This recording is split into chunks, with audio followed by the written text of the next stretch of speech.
Hey there kids, it's me, Mr. Creepypasta, and before we get started on tonight's video, I'm going to tell you about Chilling. I've told you about Chilling before, and I'm going to do it again. Hey guys, check out Chilling. Chilling is an app available on Android, on iPhone, and all phone platforms. If you guys like listening to horror stories here, like I assume you do, because, you know, you're here, then you'll definitely love hearing the Chilling app. Chilling tells horror stories from all over the internet, and not just from me, even though I am on it, but a whole bunch of my other friends, such as Autumn Ivy, and many, many others. Chilling app also has this really cool feature called the ambient sound feature, which lets you change the background sounds and music, even a couple from you. And you guys will recognize this piano music from here. Also, this month, Chilling is doing an Xbox giveaway. So all you have to do is download Chilling, leave a review, and submit an entry form at thechillingapp.com/XboxX, and you can win an Xbox X. It's literally that easy. It's that simple. There's a whole bunch of new stuff going on at Chilling. There's new stories every single week. And hey, you're missing out if you're not checking it out yourself. So, there's a link in the description down below. And now, on to tonight's story. If you were to tell me a month ago that walking into a television station in South Nebraska would change my life forever, I probably would have laughed my head off. I had rode the bus from the state line on Monday based off of a bland newspaper ad no bigger than a baseball card. Got storm footage no one else wants. We paid top dollar at Channel 46. KTHU, the forecast is calling. There was a little picture of a sun that was smiling and looked like its rays were branching off to form golden tentacles. Below that, there was a phone number and an address to someplace called Emerald Bay, Nebraska. Something about it felt off. Besides the obvious, like someone had placed it there for me to see. Since I was a boy, I've always had a fascination with the elements that I can't really explain. Out there, amid the thunder and rain, you lose yourself. Call me a dreamer if you want, but I have always felt a connection to Mother Nature that others haven't. And in a storm, facing life and death, I can't really describe anything more exhilarating. Storm chasing was my calling, just like the ad said. And thanks to some amazing footage I managed to snag over spring break, this seemed like my golden ticket into the business. So after several false leads and misdirection, I finally figured out where the town was at. Despite its name, there's no body of water near to Emerald Bay. In fact, the only thing it seemed to have an abundance of was run-down cars just sitting in the street and closed-down storefronts that now served as shelters for the homeless and the vagabonds. Everything about the place felt off to me, especially because there didn't seem to be any broadcasting towers in sight. I made my way to a diner near the main thoroughfare, hoping to get some information. Of all the buildings so far, it was the cleanest, and that wasn't saying much. There was grime on the floor, mold on the ceiling, and smoke stains on the walls. I tried my best to hold back a gag at the smell and walked up to the counter to ring the bell. While I waited, I glanced at the breakfast menu and casually saw that Channel 46 was on the TV hanging above it. Strangely, there didn't seem to be anything playing besides the test signal. "Can I get you some coffee, hon?" a voice asked, breaking me from my distraction. When I turned, I found myself staring at an elderly woman wearing what looked like a rain smock made in the 50s. Besides her bizarre clothing, the most notable feature about her was the fact that both of her eyes had scars running across them, like someone had deliberately made her blind. "No, I'm looking for something. Do you know where Channel 46 is stationed?" I asked, gesturing to the TV. "What you going there for?" she asked. She went ahead and grabbed the pod for me. "I'm Storm Chaser. At least I want to be. We get lots of those around here," she agreed absently as she looked towards the road like she was thinking of something. "Won't be long, another will roll in. Always does this time of month." I grabbed the remote and started flipping channels to see if there was any other signals coming in when the old lady grabbed my arm, her glazed eyes filled with fear. "Don't turn that off." She snatched the remote away and muttered, "Have to listen for the weather. Can't go out in a storm. Not here." I looked towards the clear skies.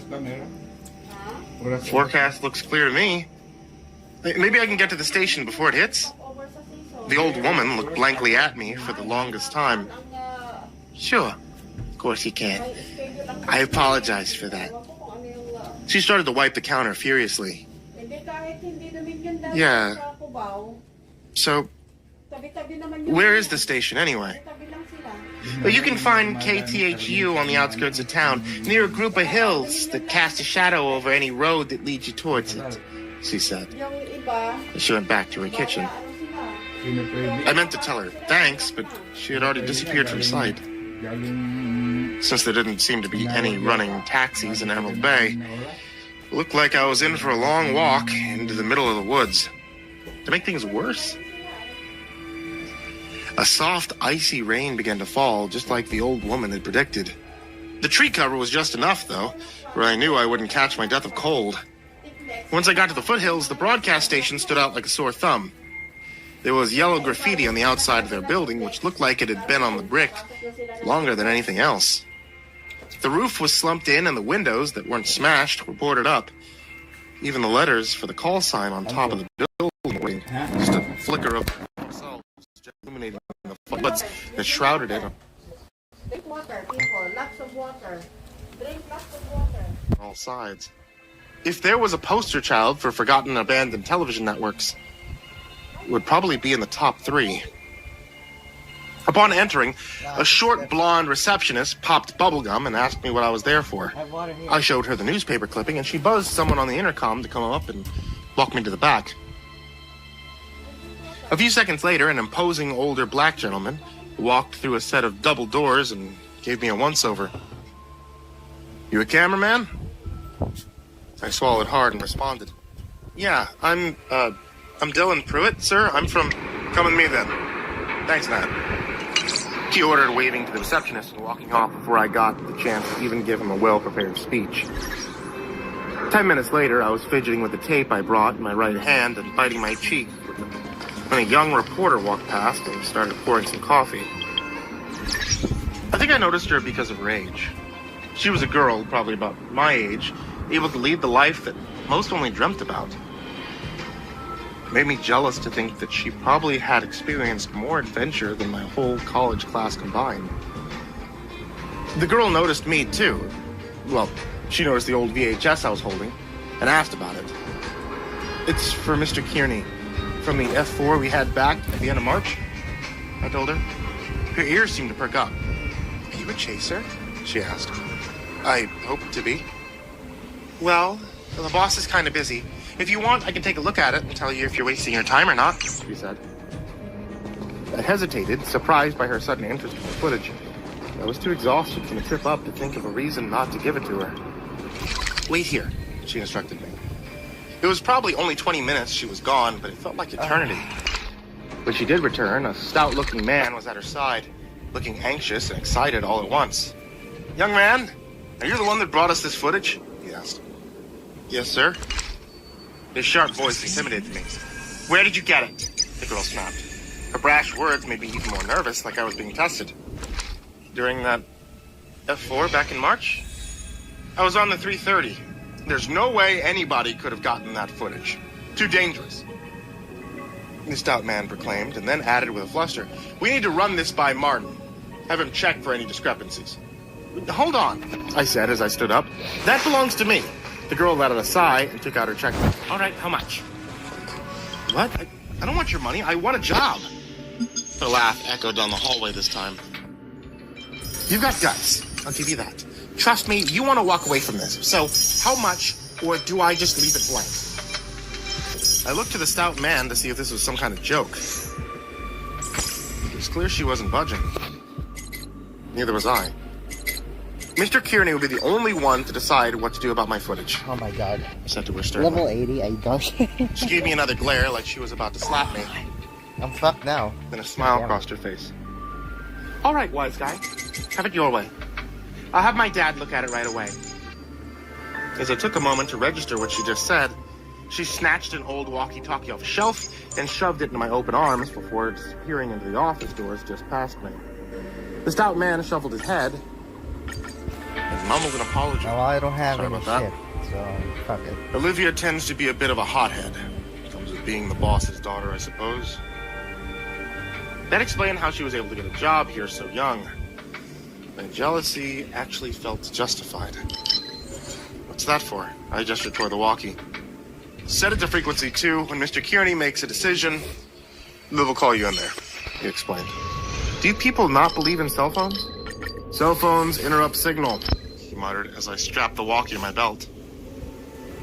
She's right, you know. The out-of-stop man was standing right in front of me. You should take the money and walk away. No one wants to work here. Her least of all. Naturally, after my little encounter at the diner, that piqued my interest. I don't have anywhere to go. Leave it to me. Nothing to lose. I've been to the bottom. Nowhere left to go but up. He gave me a lopsided smile. You remind me of myself when I was younger. What did you say your name was? Go in. Jim Lasher. I'm the chief science officer. My hand was just vigorously. It felt like he was going to rip my arm off, to be honest. Once he was done, I stretched my hand a bit and decided to start asking some questions of my own. How long have you been with Channel 46? Huh? Probably 9 years now. Since Liv was a teen. Maybe she was 10. Kind of hard to remember. I still can't believe we've been in business this long, Jim answered. You like the job? That's a joke, right? Have you looked around, kid? This place is dumb. With a reject. From the looks of you, you'll fit right in. That made me look down at the carpet in embarrassment. Jim rubbed back his neck. There's a word. Then glanced towards the office. He'll be in there for a while. Mr. Kearney. Very particular about this kind of stuff. Why don't you go get some rest?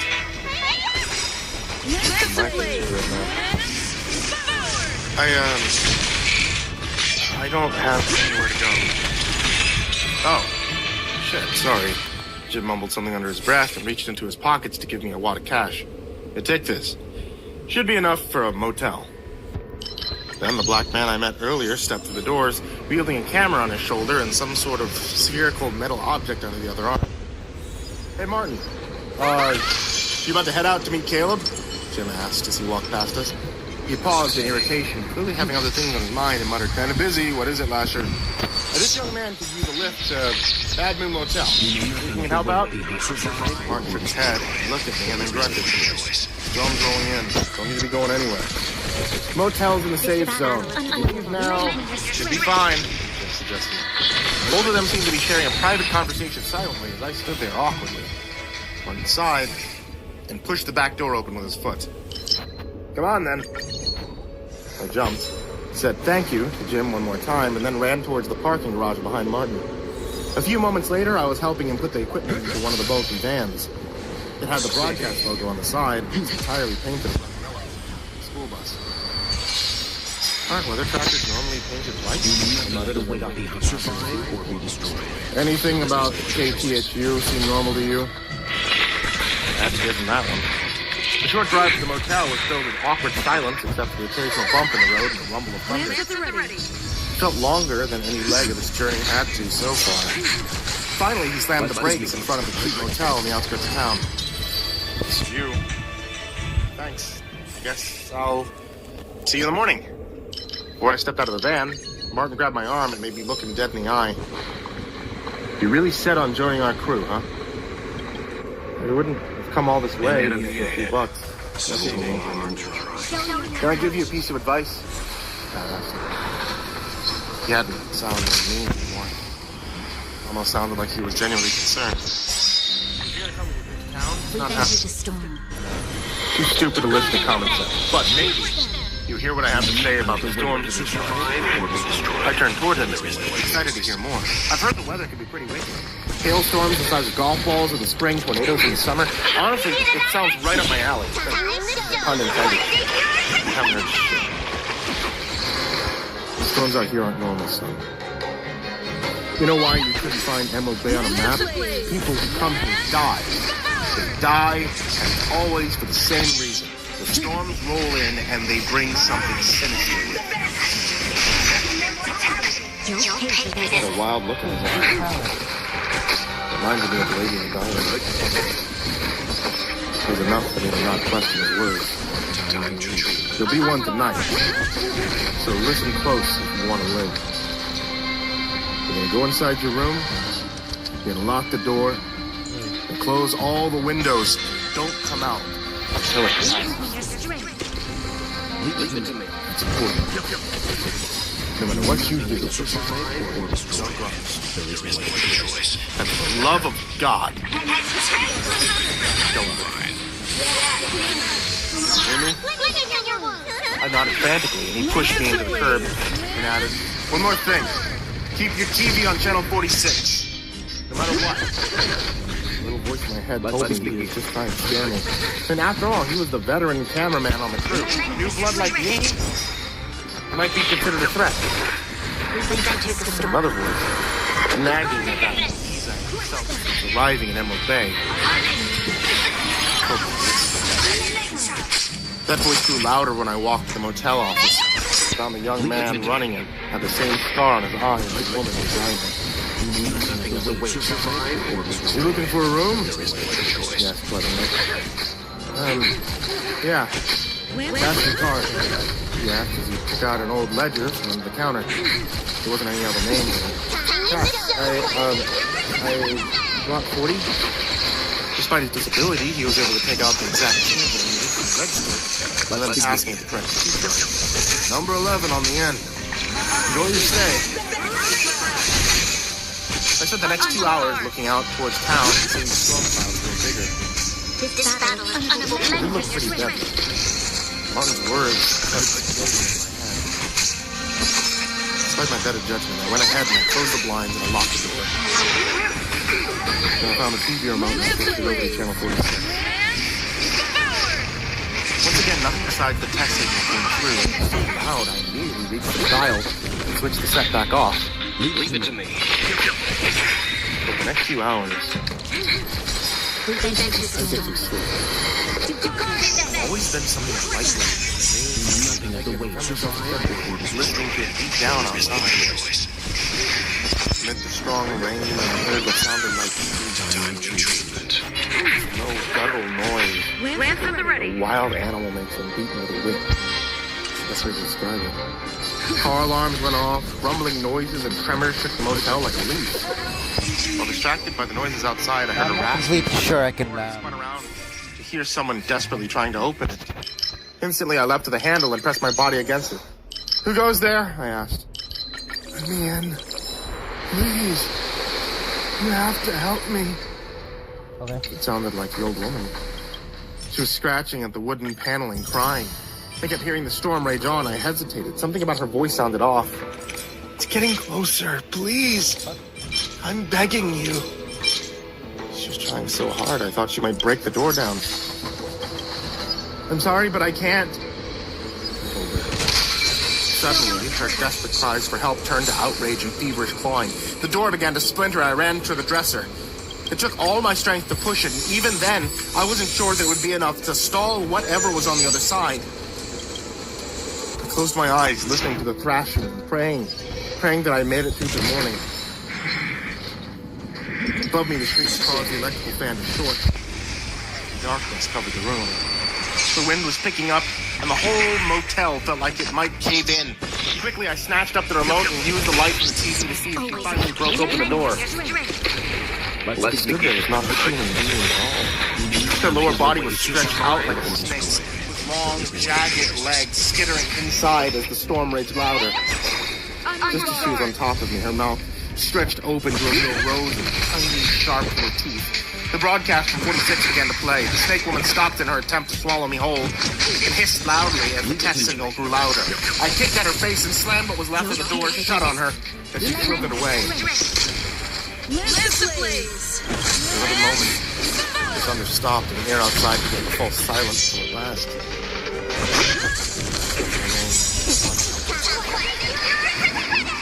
I collapsed on the floor of the room, covered in sweat and confusion. Then the walkie on my belt crafted the wires. But instead of a voice, it was just a series of chirps. It took me a minute to recognize the pattern. dress code. Job is yours. If you still want it. Continue.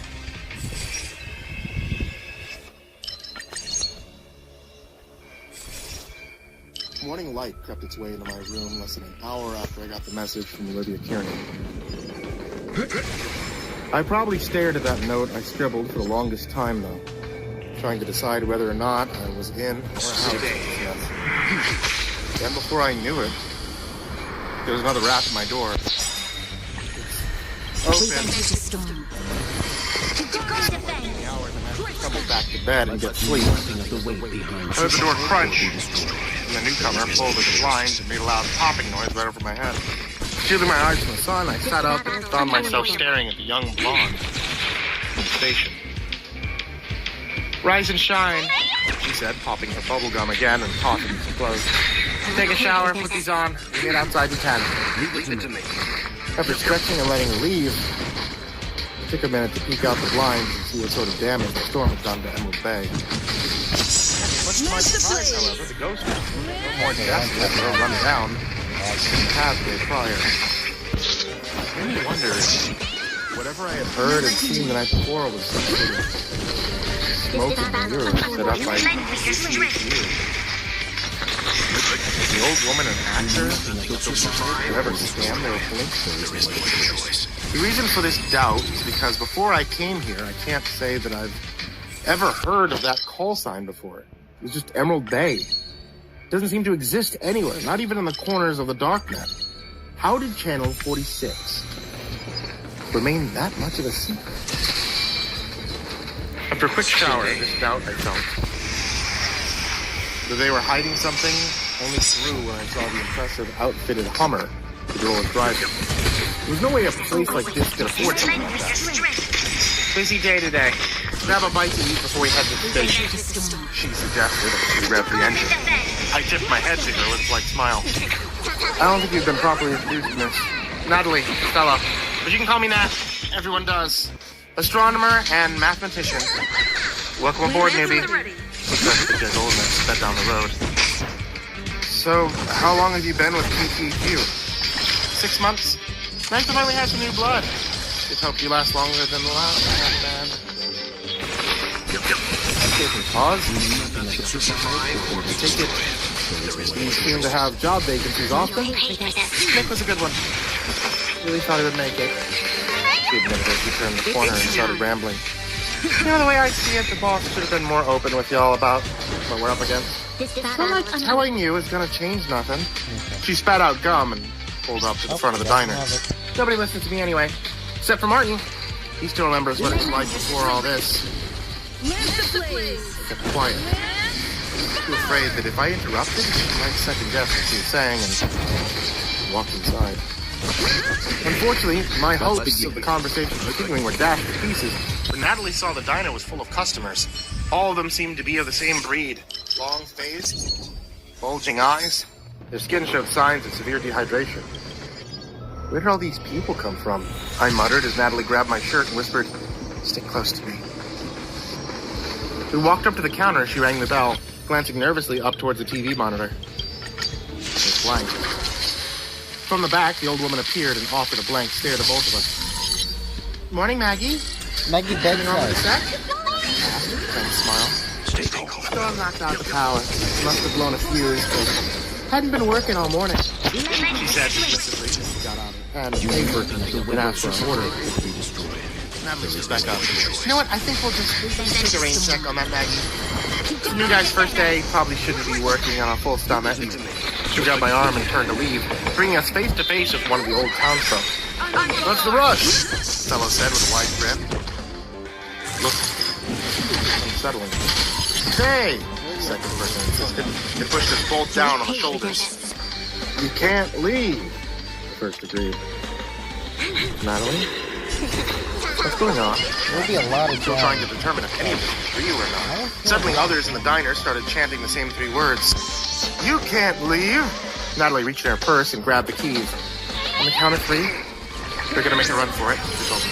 "What?" Their chanting was getting louder. 1, They were all standing up and staring at us, looking dead-eyed. Now, I think we should, before I could get the word out, she yanked at my hand, and we were dashed towards the parking lot. The crowd was on us, snapping their mouths like piranha as we pushed to the door. Out in the parking lot, Natalie clicked the doors open and shouted to me to just get inside. As I saw the townsfolk beginning to scramble out of the diner like a flood, I didn't have to be told twice. Cranking up the engine, Natalie instantly put the Hummer in reverse. "Buckle up," she warned me. A few of the patrons from the diner were weaving their way into the road, but that didn't stop her. I let out a gasp as she plowed the vehicle into the first one, and then picked up speed. I gripped the seat and looked back towards the pedestrians we had run over, only to find she was already standing back up and staring at us ominously. Oh. "There's a walkie in the center column. Switch it over to frequency 2, she told me as she made the next block. I opened the middle console and reached for it. A burst of static filled the air as I saw more of them rushing towards us, faster than wild dogs. "Nat, this is only meant to be for emergencies." That was Martin's voice. "Martin, we're coming in hot. Get the garage open now," she ordered us. "Shit, seriously?" The black man muttered as she stepped on the gas and passed from the city streets into the back roads. The strangers were still coming through, running down the trail like a flock of angry zombies, shrieking and hollering as I spotted the gate in the station. "Hold on!" Natalie ordered as she twisted the steering wheel hard. Another attacker knocked aside. We drifted straight through the old metal doors as she slammed on the brakes, and I heard the townsfolk begin to beat down the station, desperate to get inside. I fumbled out of the car and watched as they kept scratching at the metal with their bare fingers. Till at last, a strong, deafening noise emerged from all through the station. The strangers began to thrash and bang their heads against the glass, angrier than ever before. Then they all collapsed onto the ground, writhing and shrieking mindlessly. Natalie grabbed my arm and pulled me inside as Martin closed the garage up completely. "What the hell, Nat? He almost breached us that time," Martin muttered as he walked quickly down to the control room. Jim was inside, handling the controls, watching the monitors as a group of 30-something individuals kept flopping about on the ground like a fish out of water. "I'm sorry, I went to grab Dylan, and I thought we had time to grab a bite to eat," he said anxiously. "God damn it, girl, you know not to go down into town after a storm," the black man said as he paced the room, and then turned to Jim. "Is it working?" "Give it a few more seconds," Scottman replied, as he looked towards my face. "You okay, son?" I asked with a smile. I clenched my fists, looking from Natalie's pale face to Martin's stern one, and then said, "I really appreciate it if someone told me. What the hell is going on?" A few seconds later, the townsfolk stopped shaking. Then I heard a door slam behind me and Olivia entered the room. "That should be good, Jim." The stout man reached toward the control panel and a sharp noise stopped, leaving the room silent except for the awkward tension between groups. "What the hell happened?" Olivia asked. "It was my fault. I didn't know the power would be touched. I just wanted to grab a bite to eat." Natalie fumbled over her words, and the younger girl sighed irritably. "We'll deal with that later. Go watch the phones or something. Jim, start up the generator. Dylan, you're with me." I blinked a few times and then followed her down the hallway wordlessly. I was too anxious and excited to meet her father to ask him more prying questions up than let's speak the scene. After a short, brisk walk, she knocked on the door and a raspy voice shouted, "Come." She pressed the metal frame open, making it give a sharp creak. We found ourselves standing in a smoke-filled room. Amid the clouds of cigarette smoke sat an older, balding man wearing square glasses. I pressed C. "Did the signal push through?" the man asked. His attention was completely focused on Olivia, for the most part. "But there's a problem at the diner again." "I heard," he said, taking another smoke. He paused softly. Eyes briefly flicked towards me before going back to his daughter. "Make sure the backups are online. Doc Natalie's pay release." Oh my God. She nodded and stood there for a minute before gathering that her father wanted to talk to me alone. Then left the room as quickly as she could come. "So, you're the chaser," the old man said dryly, reaching into his pocket to grab a lighter. "Yes, sir, Dylan Pruitt," I said, extending my hand to him, but he left it lingering in the air, pulled out the cigarette and muttered, "Olivia tells me you had to come quite a ways to reach us." "I'm originally from Missouri, sir," said Joe. "Well, Dylan Pruitt from Missouri. Just break it to you. They're not hiring right now."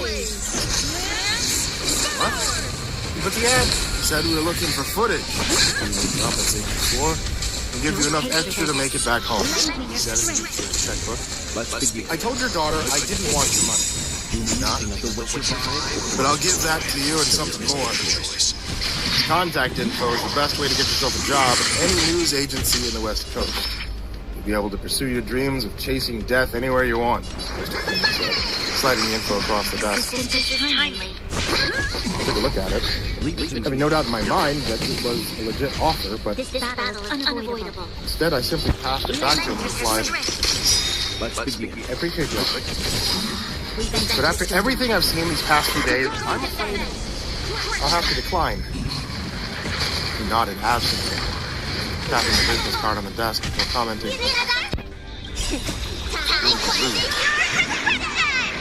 Sorry? Nobody chases storms with a zeal like this. One reason. We lost someone in a storm.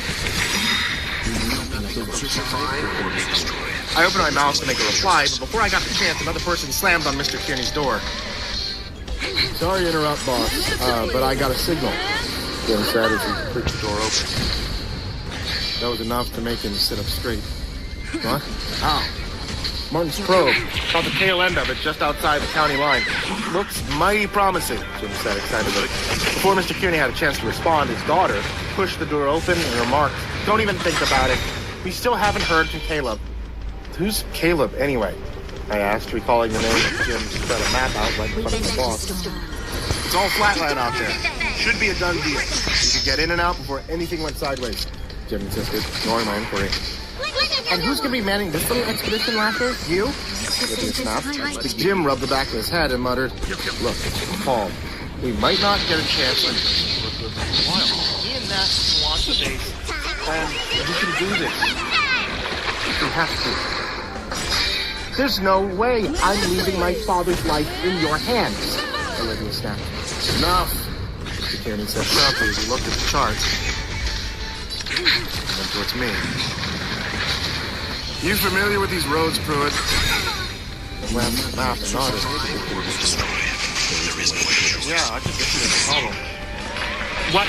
You can't be serious," Olivia said, as her dad grabbed something from under his desk and then leaned on it to stand up.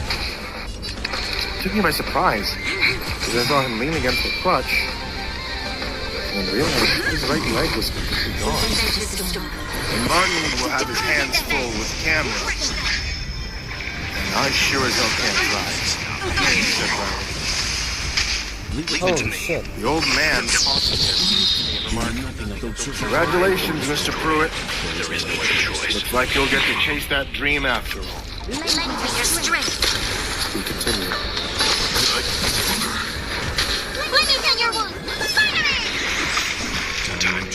If I thought my time already strange enough, and the items we loaded up for a chase was icing on the top. Martin and I had gotten 50 feet of rope and 3 different compasses, along with enough food and fuel for a day, and then electrical computers and spare tires. Last but not least, 2 crates of C4 and a couple of old hunting rifles, the harpoon gun. Are we off to chase storms and do war? I chuckled nervously as I lifted the lacerated wiring. As we made it back out the garage, though, we were stopped short to find Olivia blocking the driver's side of the weather tunnel. "If I can't talk you out of going, I'm coming with you." Mr. Kearney leaned against his crutch and muttered, "Out of the question." "You're right, it is, because if you don't let me go, I'll cut your fuel line, and then you'll be up a creek until Caleb gets back," Olivia snapped back. Her father flared at her angrily. "Looking like you're ready to smack his face," he said. "Let's begin." She got right in his face. I held my breath, unsure what might happen next. "Fine," Mr. Kearney decided, because he took his crutches and slid them into the van as well. Then Martin helped him in and gave Olivia the stink eye as well. "Hold down the fort for us, Jim," Olivia called out. The stout man started checking the garage door with screeches and scents. And then, "Quickest route is down the interstate," Mr. Kearney said as we got onto the road out of town. "Bad idea. We should take 515. Get us there in half the time. The 5:15 takes us out of the way. Then they begin to argue. No, it doesn't. They open it back up. How would you know? I was there a month ago with Caleb. You went without me? Hey, Martin shouted as we drove out of town. I've got an idea. The two stared at him as we passed the motel. How about we let the new guy decide? Fair? He suggested once he had their full attention. Olivia glared at me. Sure, whatever. I hated being stuck in the middle, but it seemed like the best option, so I checked the map again and then made a decision. Olivia's right. 515 will get us there quicker. Mr. Kearney made a hump, then closed a little window in the back of the van at the front, leaving Martin and I a chance to finally talk. It took me another 2 miles before I got to know to say something. I never got a chance to tell you thanks. So the other night, Martin kept his eyes on the road and shrugged. More than anything. On the life, nobody else in the team saw fit to do that. I told him. Hate to lose you before you even get started. Martin muttered.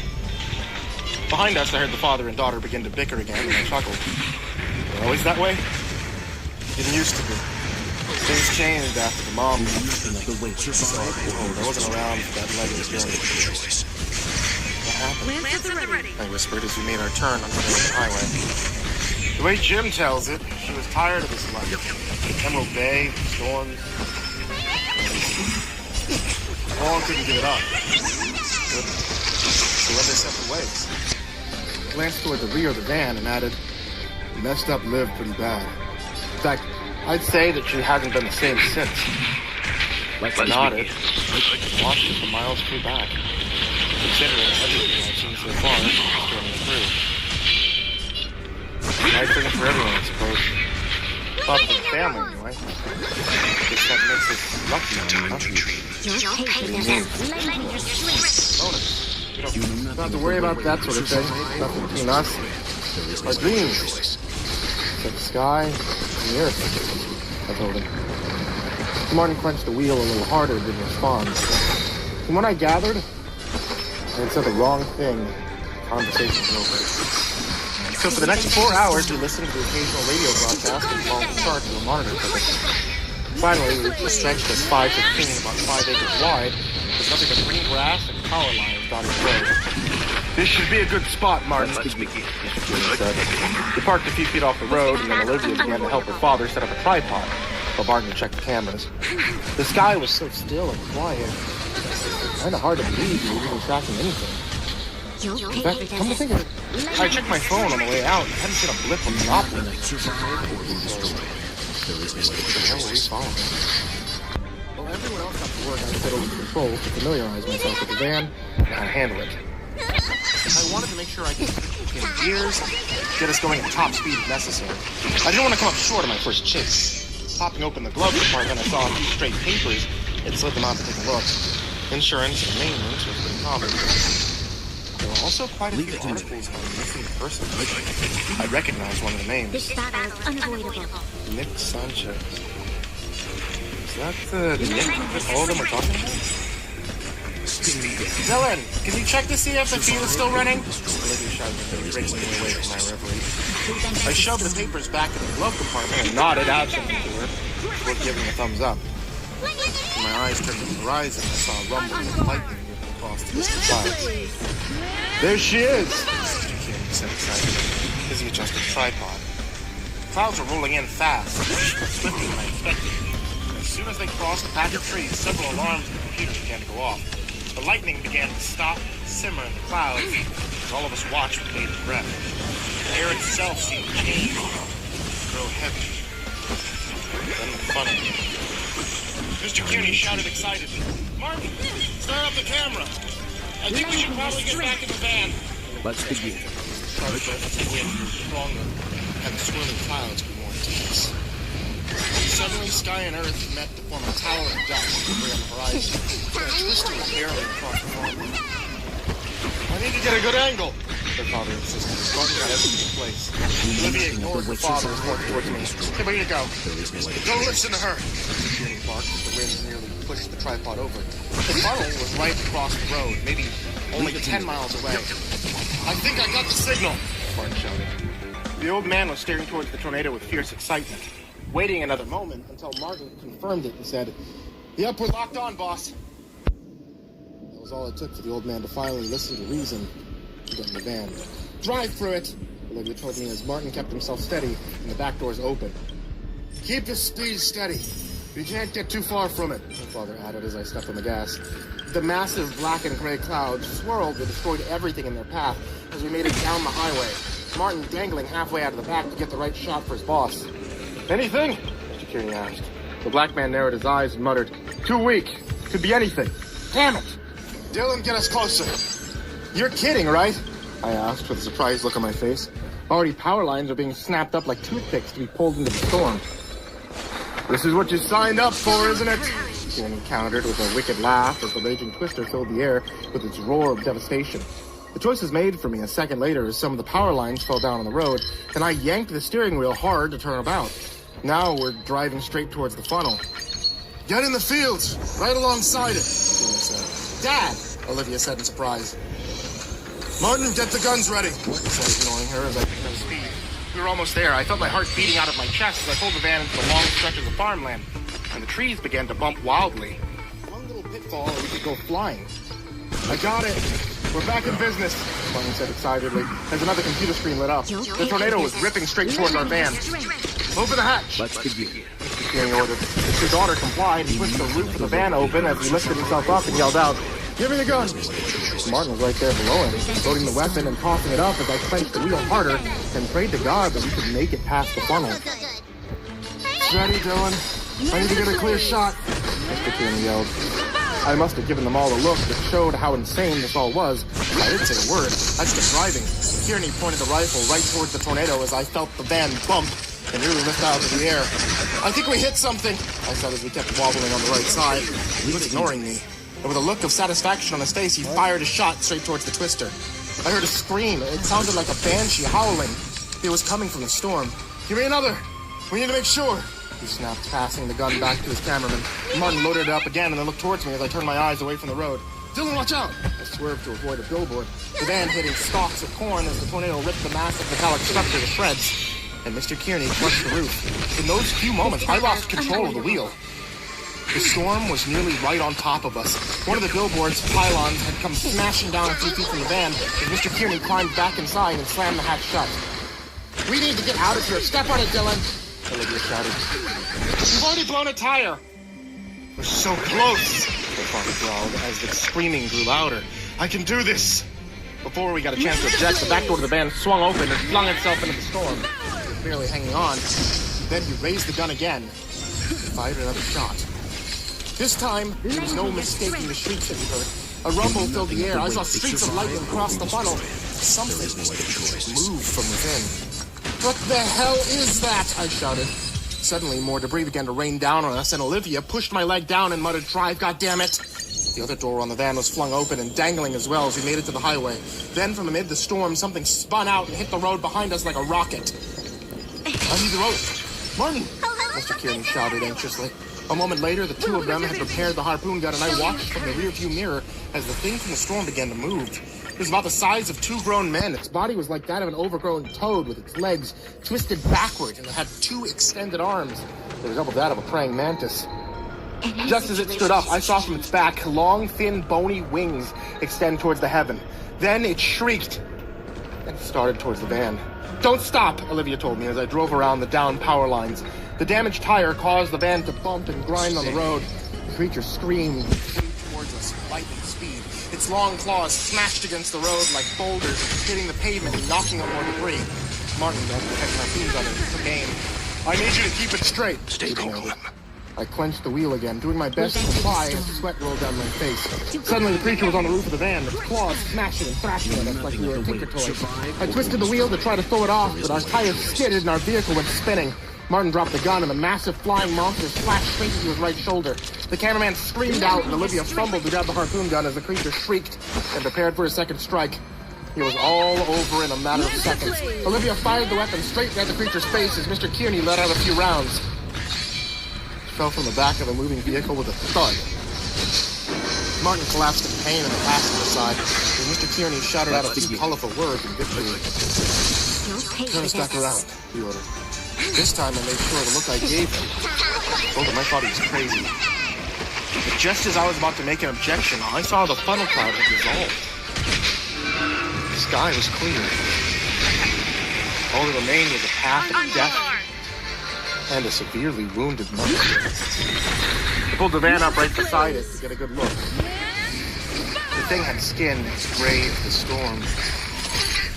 Strange rows of teeth in its eyes might have been. It had a face like that of an anglerfish and a disjointed spine that seemed to not be fully formed. It was breathing in and out rapidly, the way any dying animal might. Mr. Cuny hopped out, chuckling to himself softly as he grabbed the other harpoon. Then he slammed the second sharp prong straight into the creature's skull. As the monster lay still, he looked down toward me and Martin and gave a nod of approval. Wrap it up. Time to go home. We've entered the storm. To guard and defend. Crush them.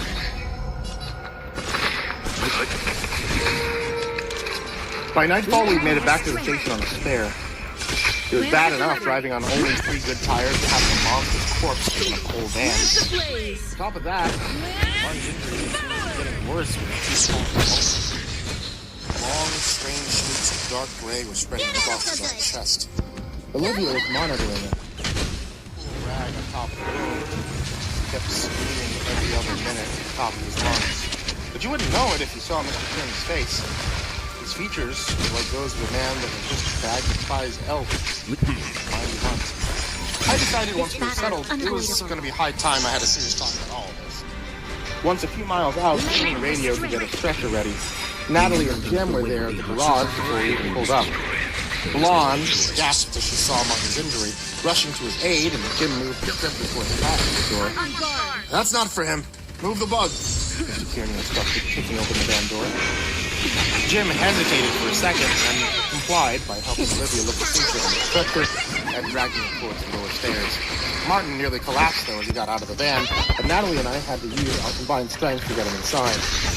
I'll take him to the bunker, she offered. I nodded and followed the others into the control room. 5 minutes later, Mr. Kearney had grabbed a bottle of bourbon from his office and a pack of Marlboros and was insisting we needed to celebrate. When Olivia and I didn't seem to share his enthusiasm, he sighed and pressed one of the intercoms to speak with the doctor downstairs. Is the specimen secure? There's a pause. Lance at the Then a ready. sharp crack. Good as it can be. I can start the examination immediately. Good deal. Grab yourself a bite to eat and get to work, he said before popping open the bottle and pouring himself a glass. Just as he finished, Martin let out another cry of pain that reverberated to the station. I muttered, maybe the doctor should focus on our living patient first. You should have a drink and relax, Mr. Druid. You owe this victory to your fine skills behind the wheel, the old man said. I appreciate that. Maybe it's time to start talking about the elephant in the room. Olivia took a glass from her father and downed it before remarking, I'm sorry, I thought this was what you signed up for. I slammed my fist down on one of the panels and remarked, I came to chase storms. You never said a thing about going out to bag and tag a damn Jersey Devil. Settle down, boy. That just made me more upset. I hopped up and snatched the drink out of his hand, getting right in his face. You're going to tell me exactly what's going on around here. You're going to tell me now. The crack of a shotgun caused me to jump back. The bullet zipped right into the air and shot between our faces. I looked towards the stairs to see newcomers standing there wearing a long duster and a low-brimmed hat. The gunslinger swirled his weapon in his right hand and then slung it back onto his belt holster while walking down towards us.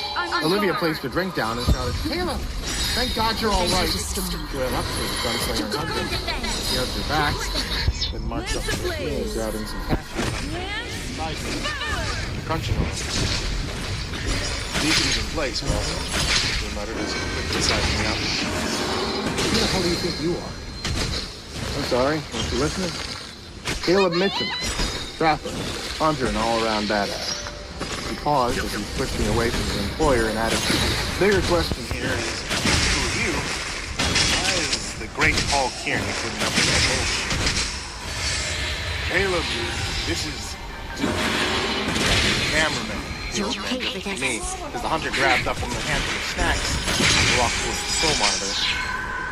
He looked at one of the screens where Natalie was getting Martin arrested, and he listened to the black man scream before chuckling. I swear, I'll leave you for 5 minutes and the whole operation goes to pot, the other said. We've got one now. Jim started the extraction, Olivia said excitedly. Well, that's the first bit of good news I've heard. He agreed as I crossed my arms and growled. Who is this guy? The hunter cocked his gun and rammed it straight under my Adam's apple. You deaf? No. He's backing up against the wall and added, let me clarify again. I'm the one that attempted to survive for the past 40 years. You? Jim placed the finger on the cigarettes he gave me and glare. You're the one whose head I'll blow off.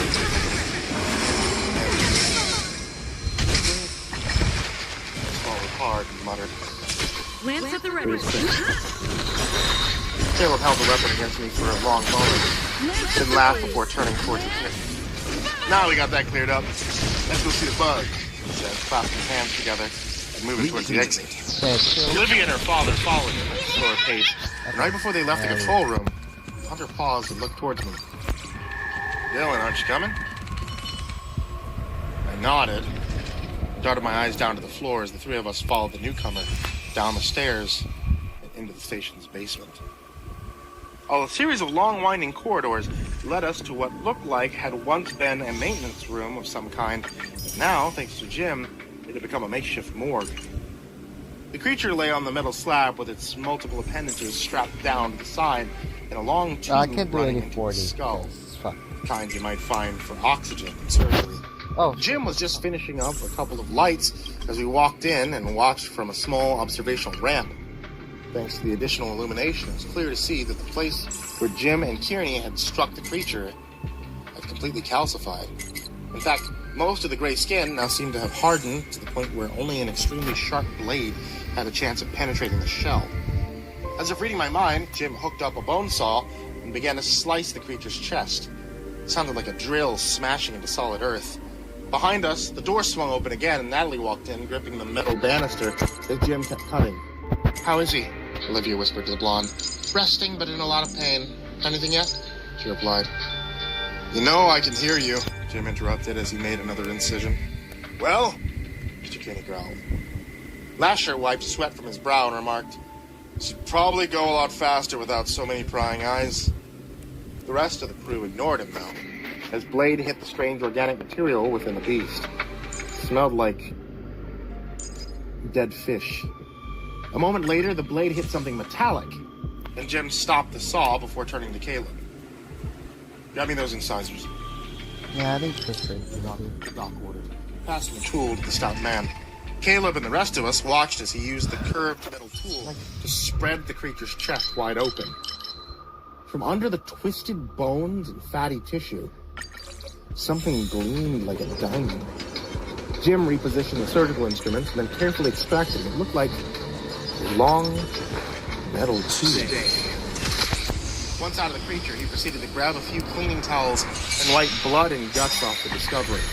Kearney said again, this time more insistent. A watched pot never boils, he sat on a rolling stool and screwed over the set of computer screens. Grabbing what looked like some sort of extension cable, Jim cleaned it properly as well, and then connected it directly to the side of the metallic object. Immediately, a series of zeros and ones began to appear on the screen. We're in business, he said excitedly. Olivia squeezed her father's hand excitedly, but the moment of happiness was short-lived. A second later, a frown crossed Jim's face. Shit, he mumbled as he began to input a long algorithm code. What? Olivia said, releasing her father and walking down to the screen to see what it saw. Lasher, what's going on? Give me a second, he said as he typed furiously. But a second later, the screen went black. God damn it, he said, pushing himself away from the screen in frustration. The air in the room seemed to grow heavy as I watched for some type of explanation.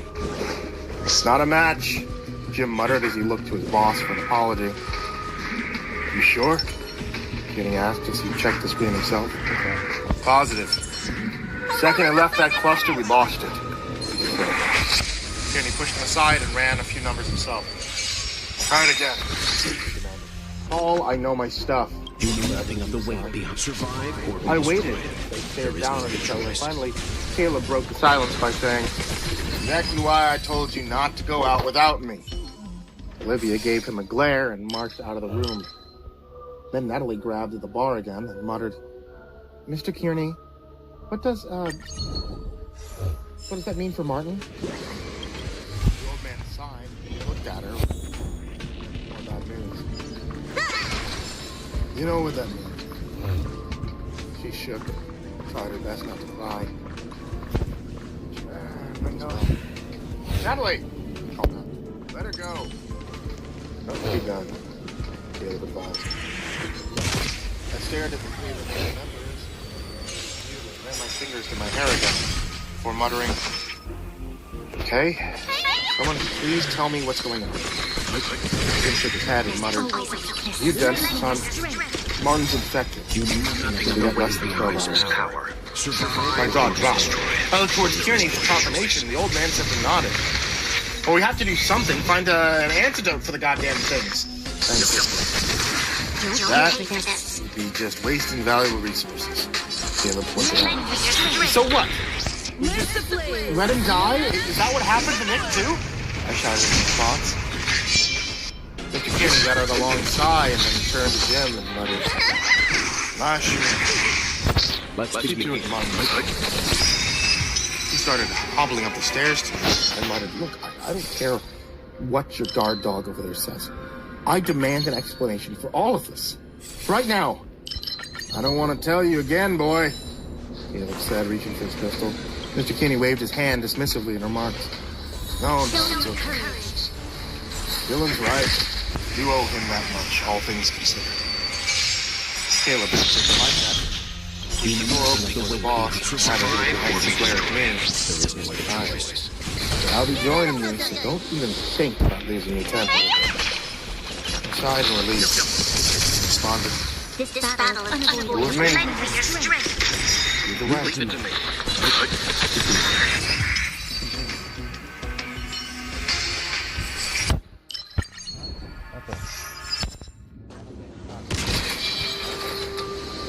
Caleb held the door open once more as he reached Mr. Kearney's office, his steely gaze never wavering. I did my best to ignore it and go inside as Paul placed his crutch down and then took a seat. He fumbled in his drawer and got a smoke before offering him on him. Caleb and muttered, "It's all the same to you." Talked to Mr. Good privately. The hunter narrowed his eyes but didn't dare argue with his employer. Instead, he walked toward the door and said, "Fine. I'll be right outside." Once again, Mr. Kearney lit one of the Marlboros, gestured for me to take a seat. "I'd like to stand if it's all the same to you." Nerves between a shot, I responded, crossing my arms. "Are you second-guessing your decision to join TTHU?" he asked. I let out a long sigh. I knew from the moment I got here something was off. This shit. Awesome. Who knows what else? I want to help.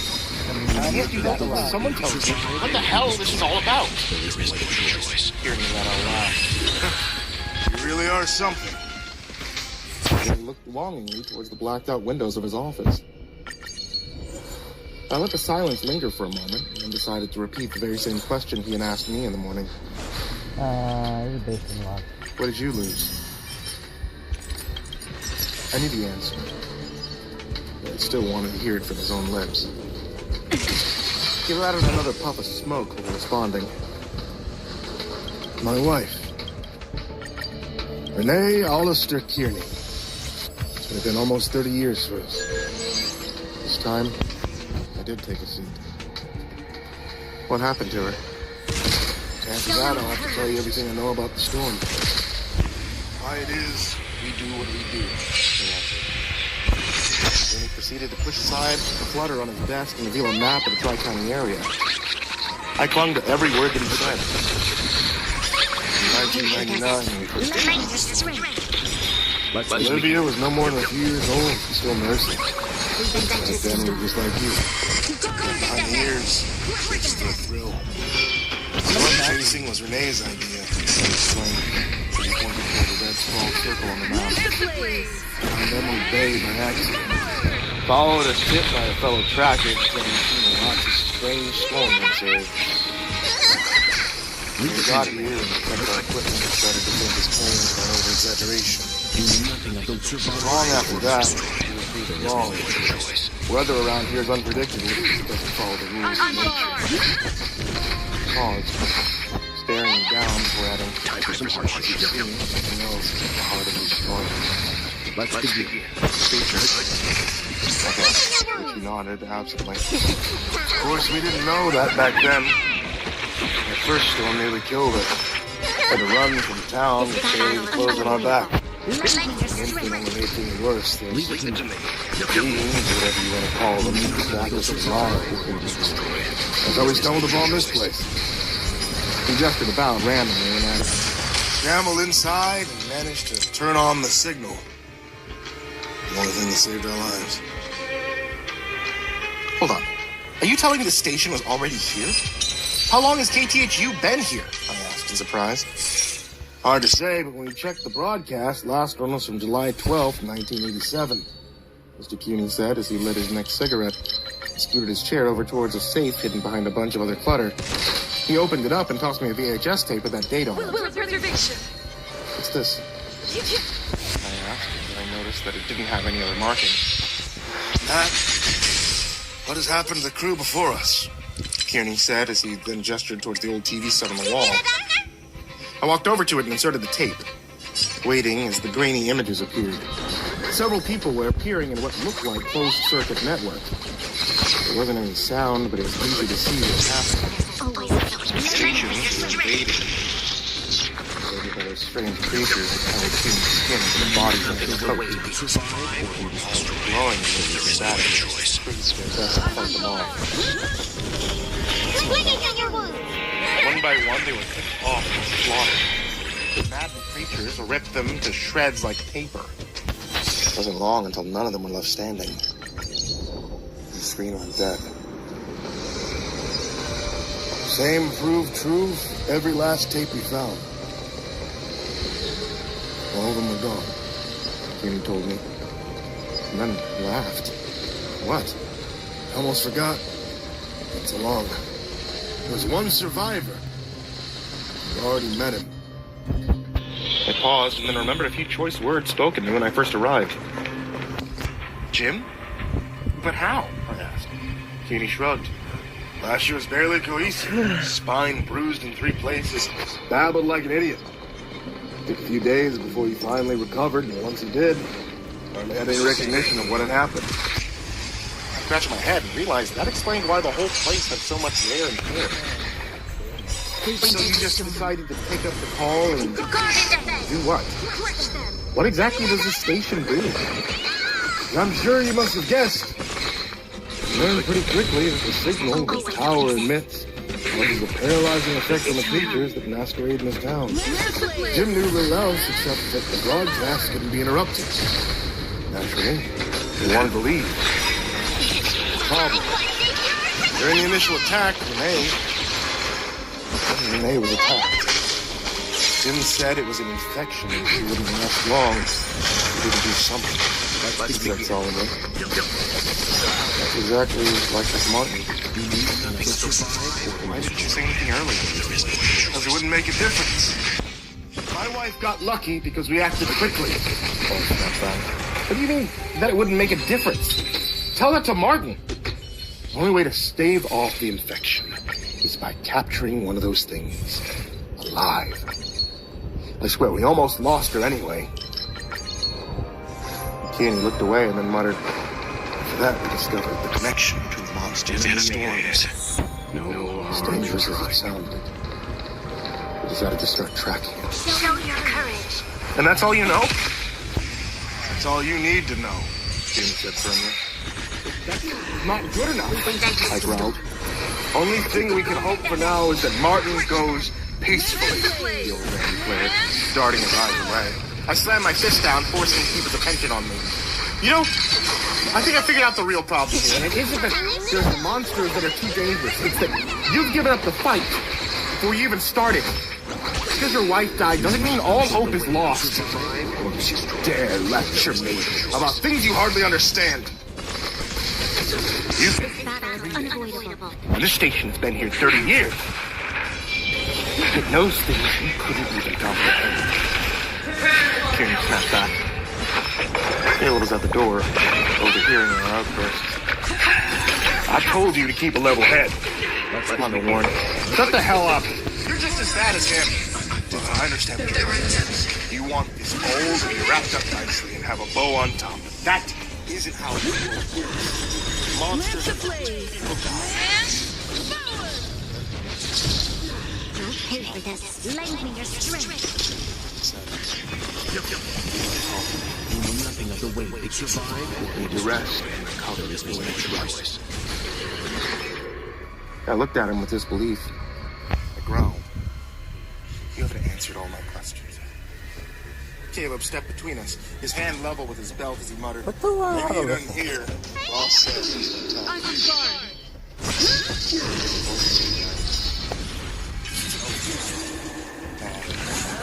When I walked out, it was sickening to think that they would let one of their comrades die. There might be a chance of saving. Let's begin. I walked to the first floor, pacing back and forth randomly as I tried to take the solution. I came across a vending machine and used it as an outlet for my feelings, kicking and slamming my fists against the old machine. Took your money too, huh? The voice said to my right, startlingly. I looked over, saw Natalie. Her eyes puffy and red from the tears that she had shed. You know nothing of the way they Gave her a survive. half-hearted smile. There is no choice. I said, "You needed something." She nodded, slumping against the wall and muttering, "Guess I should give it a try sometime."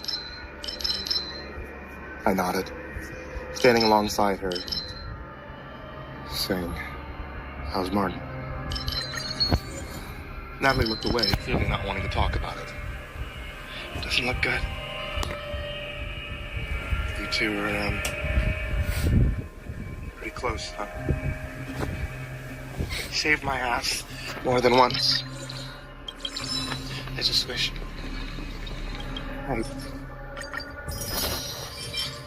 I wish I'd been there. Mr. Kearney says I'm not cut out to be a field agent, but I know that if I had been there, things would have turned out different." I didn't know what to say to make her feel better, so instead I gestured towards the large syringe she was carrying. "Is that for him?" "Yeah." "Do you believe this shit's enough to knock down 3 full-grown men? Jim gave him a dose about 19 minutes ago, and it's hardly even making him..." Natalie said with a hollow laugh. "It's gonna get worse, isn't it?" She nodded. "Trying our best not to cry," she muttered. "And there isn't a bloody thing we can do about it." What Mr. Kearney had told me concerning his wife flickered across the back of my mind.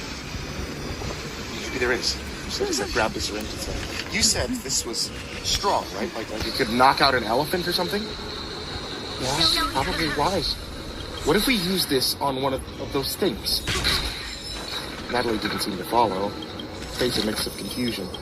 "But those things can offer anti-venom for Martin, but only if we bring one back alive." How do you know that?" She whispered. Shit. Sparkling with excitement and a bit of concern. "Kearney, he told me, but he's given up already because he thinks it's too risky. But this..." I paused and I gestured to the drug. "We can go into town and snatch one of those things." Natalie bit her lip. She was excited. She was also nervous. "I mean, we shouldn't. The boss would kill us if he found out. If we do nothing, Martin will die." She hesitated, at least for another moment, but then nodded to show she was on board with the scheme. "All right, how do we do this?" she asked in a shaky voice. "The weather van still has some weapons in the back. If we leave now, we can get back before daybreak, and no one will be the wiser." Natalie was doing her best to contain her excitement. We agreed to meet in the garage in 10 minutes. I went to the break room to gather a few more supplies. I thought our plan would be foolproof, but we ran into a snag the second we stepped into the garage door. Caleb was standing there, leaning against the van and wiping his hands as he finished refitting new tires onto it. He tipped his hat up and gave us a long sigh. You know, something told me you might try something stupid doing, he said. And then gave a sneer towards the blonde and added, "You, Natalie, you, thought you knew better." Caleb, we have a plan. We can save Martin's life. Sure, you probably think that you did, but I'm afraid I can't let you leave. It's not safe. You know that, man. I clenched my fist and scanned the floor to find something that could cause a distraction. And then I kicked an old oil barrel towards him and shouted, "Run, Natalie!" The blonde hesitated for a moment as Caleb jumped out of the way, and then the barrel slammed to the back of the van. Finally, she got up the nerve and dashed to the driver's seat. Caleb reached for his gun and aimed for my head as I pulled the passenger door open and told her, "Start the engine!" She glanced into the mirror and revved it up as Caleb bounded towards the van again, but she peeled off before he had the chance. Pressing the button inside the console for the garage door to open, we zoomed out into the dark country road around the station, as Caleb was left watching us in the shelter of the darkened parking space. "Oh God, we are so dead later," Natalie said. "Not if this works," I countered as we made our way out of the woods and onto the road that led to the town. I checked the gear that we had. It'd be simple. We go in, you grab one of the weirdos, get out. They won't even know we're coming. Suddenly, Natalie slammed on her brakes and shrieked, "What the hell?" As I looked out towards the horizon, I saw why she had come to a stop. The townspeople were standing there, all in a row, almost like a statue, staring straight towards us. And as we looked about, I realized there were more of them in the tree line ready to pounce. Natalie gritted her teeth. "Got any more bright ideas?" You know nothing of the way survive or be destroyed. There is no choice. There had to be at least 50 of the bizarre people standing in our way as Natalie and I tried to decide what to do next. "We should go back to the station," she muttered. The soft, brisk wind was picking up. "We can do this. Remember, let's only need one." I told her as I gestured toward the main thoroughfare and declared, "That path should take us straight through the town. The motel has a feed that connects to KTHU. We can lure one of them there and use the signal to paralyze them. Make it sound so easy," she said dryly as the group of townsfolk began to advance. "We could do this. Just don't stop driving," I told her, as I got one of the guns loaded and added, "Now watch the back." Natalie gripped the steering wheel a little more firmly as the wind picked up and I heard a crackle of thunder across the sky. Another storm was beginning to brew. We needed to act fast. Shifting back into first gear, the blonde let the tires spin for a second, then accelerated head-on into the line of people. Our speed kept climbing as the line simply stood there, staring oddly at our vehicle like it was something that they had never seen before. Abruptly, the crowd began to move as one, pushing their way towards the weather van with their teeth gnashing. Several of them leapt up nearly 30 feet in the air and landed smack on the van's roof as Natalie plowed into the line. I cocked the rifle and aimed it towards the roof as the ones that had managed to latch on started to try and claw their way inside. I let the first round out, blasting a bullet straight through the old man's skull as he shrieked to claw at me. Then Natalie turned a corner and the next two fell off. It wasn't over yet. Not by a long shot. More townsfolk had gathered as we drove down the main street towards the motel. It actually surprised me to see so many of them there. They all come with a storm. Several skittered across rooftops and buildings, almost like roaches, and I pushed myself up to the roof to take aim and keep the van safe. Reloading the rifle, I fired another shot as one of the jumpers flew across the town square. "We're coming up on the motel," Natalie said. There was at least a dozen younger athletic men waiting that stood in our way. A glance at the speedometer told me that we had already reached 55 miles an hour. But the way these newcomers were looking, something told me it wasn't going to be enough. "Give it all she's got," I told Natalie, as I fired a shot at the closest male. The bullet didn't even seem to faze him. 75 miles an hour. We slammed hard against the row of dangerous townsfolk, just like they were a brick wall. I fell on the floor of the van, the rifle sliding out to the parking lot.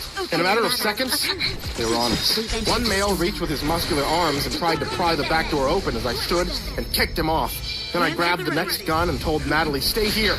I aimed the weapon straight at the next attacker's skull. His brain splashed everywhere as the blonde shouted for me to stay put. Instead, I made a run for it, pushing my way from the motel room that I had stayed in a few nights before. They were right behind me. screeching like banshees and clawing at the ground for any chance to hook me. Seconds later, I turned the TV on and Channel 46 started working its magic. These things, I don't know why, didn't seem to work. We were affected by the strong noise, but they kept coming. I fired at the next one, trying to enter the room as Natalie turned the van back around. I only had 6 bullets left. I raised my weapon to fire again, and then heard the most peculiar horn in the world. It sounded like a jingle of some kind. The creatures heard it too, and the group moved to see where it was coming from. A short second later, a long camper trailer smashed into the dozen and crushed them under its wheels. I kept my gun steady as the camper spun its wheel around and knocked out the other stragglers that were thrashing at the hotel windows. Then from the driver's door, a familiar face flashed. Caleb. He hopped out and went to check on the weather van first, grabbing his tow line and muttering under his breath as Natalie tried to apologize. You could save it for when we're back at the station. He snarled as he checked the tires and hooked up the cable. I looked towards the thoroughfare, noticing more of the townsfolk clawing their way out of the abandoned buildings. We should, probably get in the camper, I advised Natalie. A few moments later, the swarm of crazed people were on us, running towards the camper as one. Caleb took out his twin pistols and began to fire as he climbed back into the driver's seat and shouted, "Hold on to something!" The long trailer jerked backwards. A few of the townsfolk bounced off the windshield like bugs as we drove in reverse down the highway. The weather van lurched and moaned against the road as it was dragged down the street. Caleb shouted instructions to us as more of them latched to the side of the trailer, banging repeatedly on the metal. "The signal! Put it to frequency 10!" he shouted. I didn't even hesitate. The piercing sound was enough to knock them all off the camper. And then, as we drove, I saw more of them collapse in a state of shock. Caleb shouted excitedly and declared, "Take that, you sons of bitches!" I looked towards Natalie and then at the syringe that we had somehow managed to keep hold of. I gave her a look, but before she had a chance to guess what I was thinking, I opened up the side door to the trailer and jumped to the road. I hit the ground running as I heard Caleb shout another colorful expression, and I moved towards one of the shrieking townsfolk. Standing right over top of them, I got the syringe ready and plunged it straight into their neck. Caleb swung the camper back around, the broadcast still causing its lulling effect to the others, as the one I had drugged went still. "The hell is wrong with you, Pruitt?" The hunter snapped as he pulled the camper up alongside me. "You can berate me later. Right now we need to radio Jim and tell him to set up for a transfusion." He said a few more curse words, and then helped me lift the man into the camper as Natalie got the next syringe ready and injected it from the other side. "You really think that wasn't enough?" I said as we drove out of town. "Better safe than sorry," she said with a nervous laugh. We'd made it. Now it was just a matter of getting to Martin in time. Back in the station, I saw Olivia waiting for us as we pulled in, and Max closed the garage. She walked over and slapped me across the face. Then she turned toward Caleb and said, "Let's get it on the stretcher." I rubbed my cheek softly, but followed behind as we carried the unconscious man to the bunker. Martin's screams of pain filled the air as we got closer. Inside the closed quarters, Lasher was already setting up another IV as we lugged the man on the bed next to Martin. "You already got one," he said, pausing for a moment to marvel at the creature that hid beneath human skin.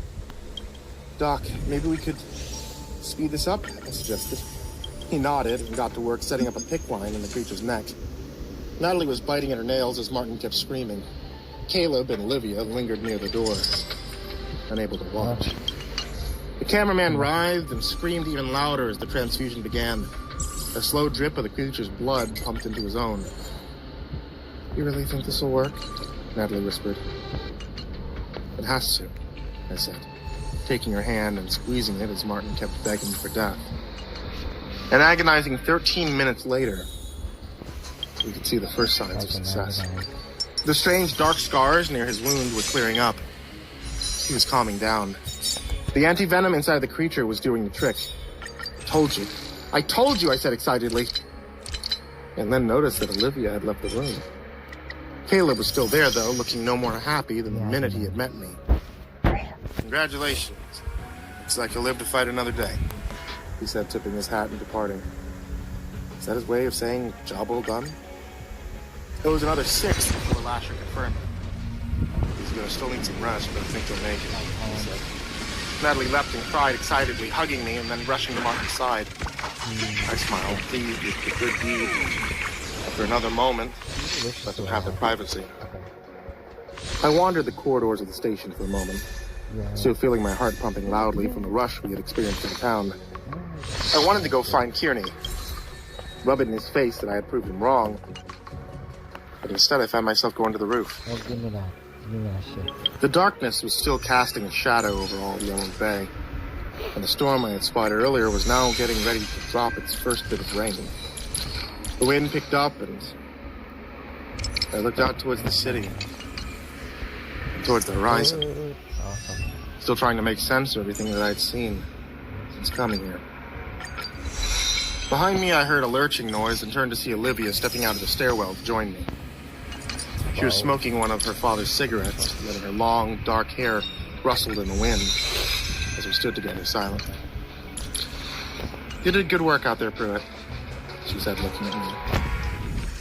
For a moment, our eyes met, and then she rubbed her neck uncomfortably and remarked, "Dad said you should know that." Too stubborn to tell me himself. Oh, fuck. "He doesn't want you to get a big head," Olivia pointed out, and then remarked, "By the sound of things, it's probably too late for that, though."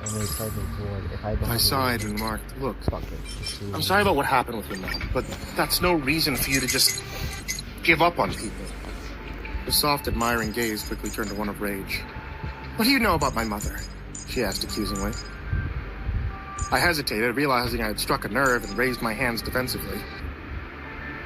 "I know it was hard, what you went through, but all I'm saying is that it may be time for you and your old man to move on, and that's the truth." She dropped the cigarette and pushed herself right up in my face, jabbing a finger to my chest. "Don't you ever talk about my mother. And don't presume to know me. You don't know what the hell I've been through." She smacked me across the cheek again, and then growled, "And if I ever hear you say anything about her again, so help me, I'll make sure Caleb blows your head off." She turned away and stood at the opposite corner of the roof as I quickly shuffled my head, embarrassed for using such poor words. As we stood there, the rain began to fall, and she finished her cigarette before remarking, "Don't stay out here too much longer, or the storm will get you." Okay. I nodded absently, glancing toward the Yellow Bay again. Something amid the tree line caught my eye. "Olivia?" I said, catching her attention before she went back inside. I think we might have a problem." She walked over to where I stood to get a better look, her eyes widening as she saw the large group of maddened townsfolk bounding through the trees, coming straight I'll for do it next week. the station. I'll do it next week. I'll record next week. Shit. That was enough to describe our predicament as Olivia bounded down the stairs to the control room. I was right beside her as I heard the sky open up and the rain begin to fall. The last thing I saw was at least 100 of the citizens of Emerald Bay about to hit the station like a flood. Olivia ran through the maze-like corridors towards the bunker, shouting to me to find her father. I made it to the control room, surprised to see Mr. Kearney was already there. "Turn the signal on," I told him frantically. He shook his head, glaring at me before gesturing to the system.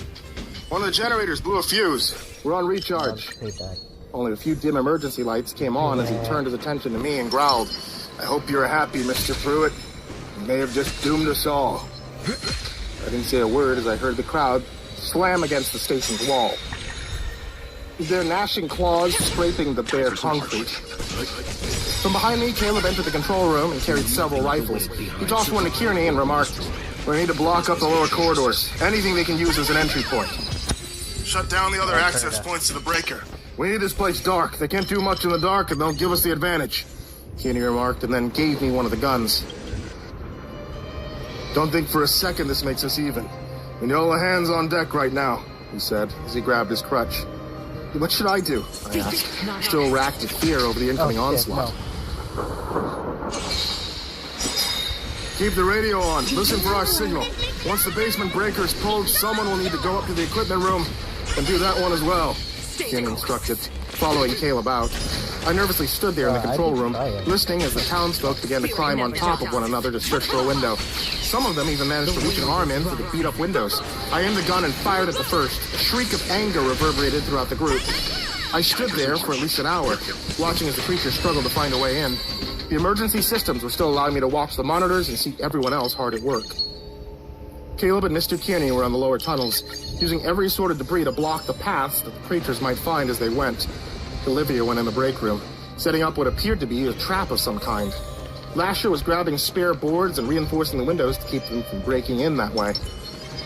What the fuck? I froze and scrambled to check the monitors one more time. It was Natalie. More importantly, it was Martin. And then I caught sight of him, running through the halls toward the garage. Were they making a run for it? I watched breathlessly as the duo arrived at the garage and Natalie went to the weather van, opening the back to haul out one of the crates. C4. I smiled and realized that if anything might stop these beasts, it was that. I pressed on the intercom and shouted, "Natalie, come up to the control room, bring the goods with you." You seemed surprised to hear my voice over the loudspeaker. They didn't question it. It was 3 minutes later that Caleb and the older Kearney managed to cut the power to the basement. The whole station went dark, and I listened as the storm rattled the building like a cage. A glimmer of light hit my face from above, and I saw Olivia enter the control room carrying a couple of flashlights. "This will have to do the trick until Dad grabs the night gear," she said, tossing me one and then looking up towards the windows. The creatures were almost to the roof.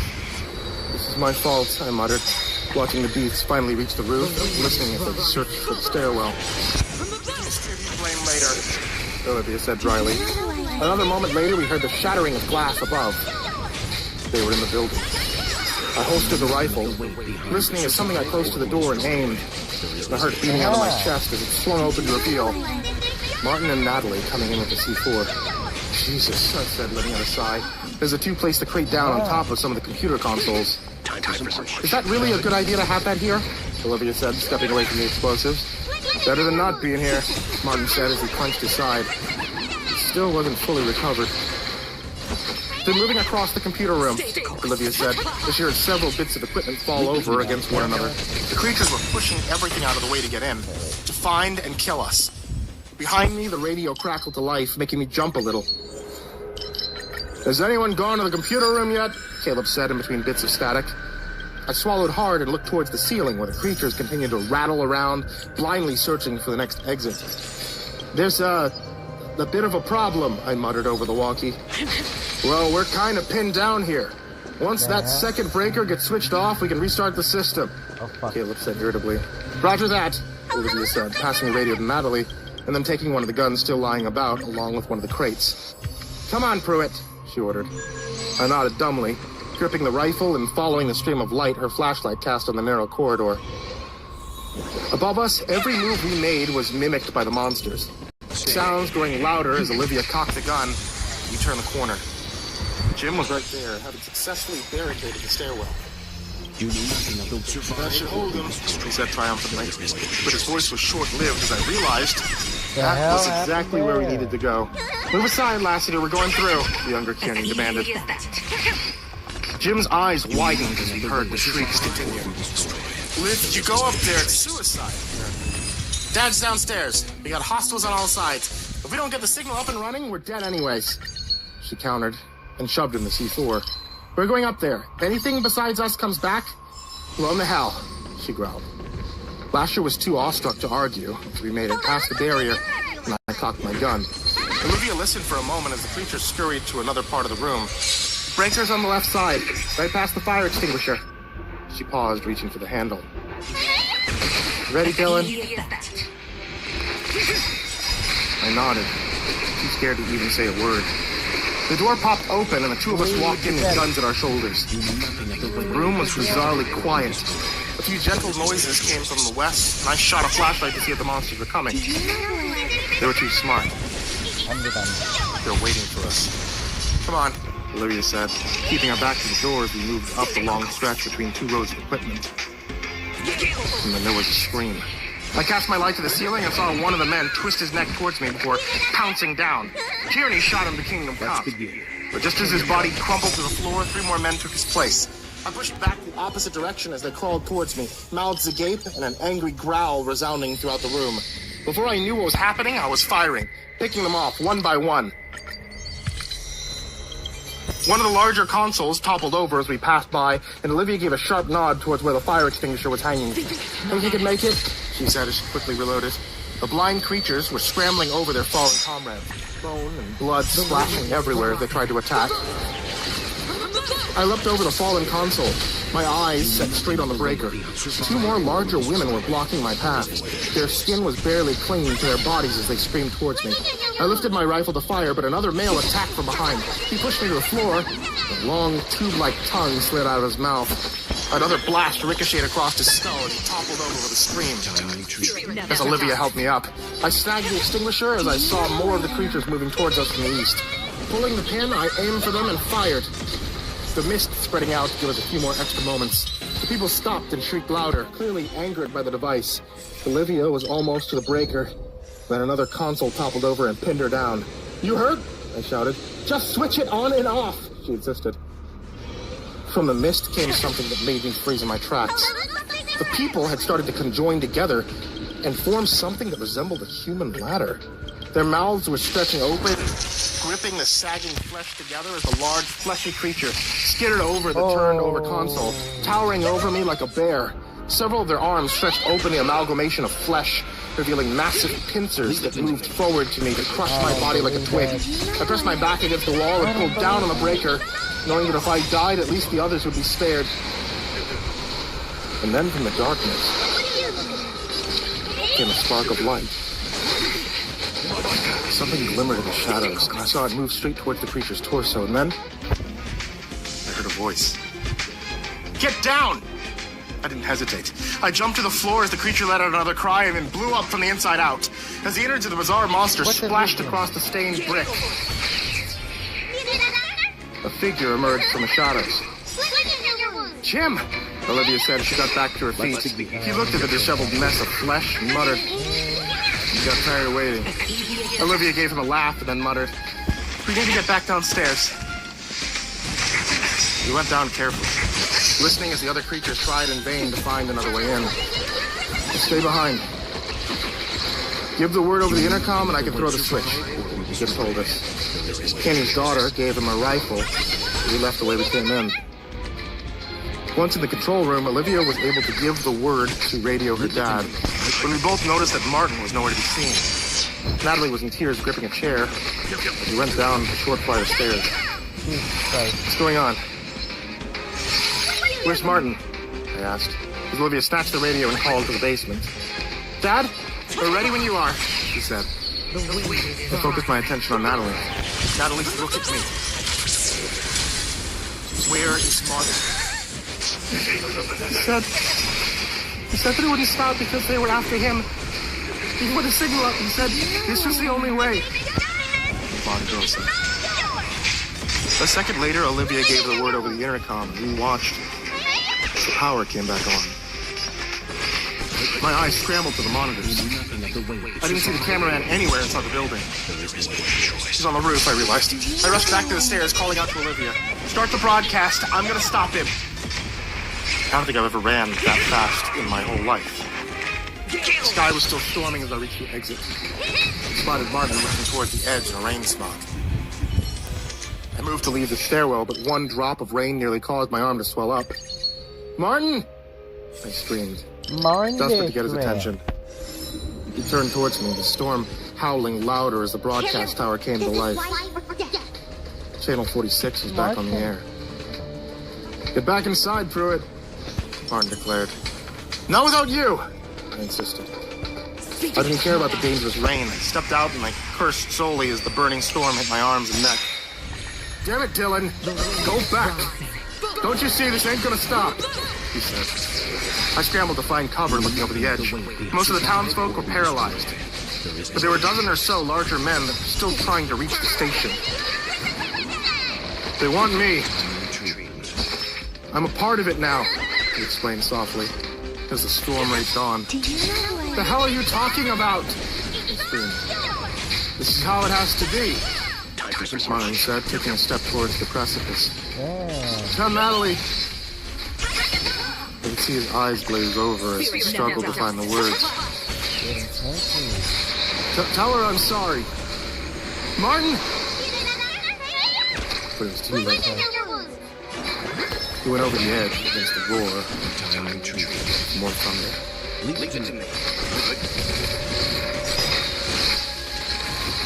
For the next hour, we hunkered down inside the station and listened as the stronger creatures tore Martin's body apart. It was a chew toy.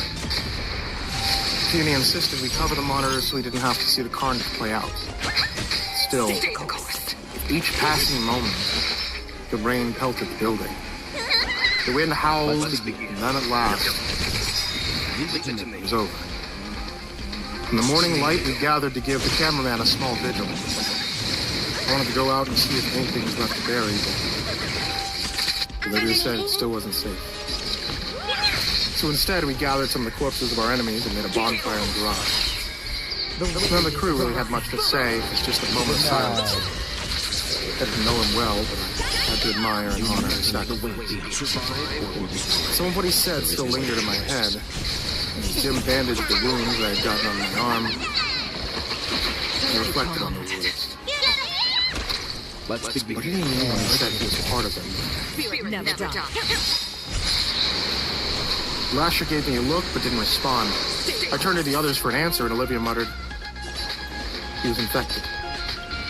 I nodded, recalling that was the reason her father had been reluctant to even help the cameraman, but still didn't answer my question. The signal didn't hurt them either. What's up with that? Is it really the time for these questions? She sighed irritably. What? It's distracting me. That's how I cope. I said as I watched Jim finish the last of the rabbit. Nobody said a word, so I decided to turn the topic back to retrieving his body. When this fight? It isn't right for us to just leave him out there to rot, I insisted. It's what he would want, Caleb commented. You can turn off the broadcast, Jim.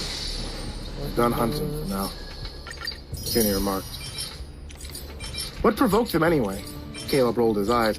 Oh, I don't know. How about the fact that you snagged one and then brought it back here? I felt my mouth go dry again and had nothing to say. I had feared that was the case, but I hadn't wanted to be confronted with those facts. We made it out of town. We were in the clear, I said.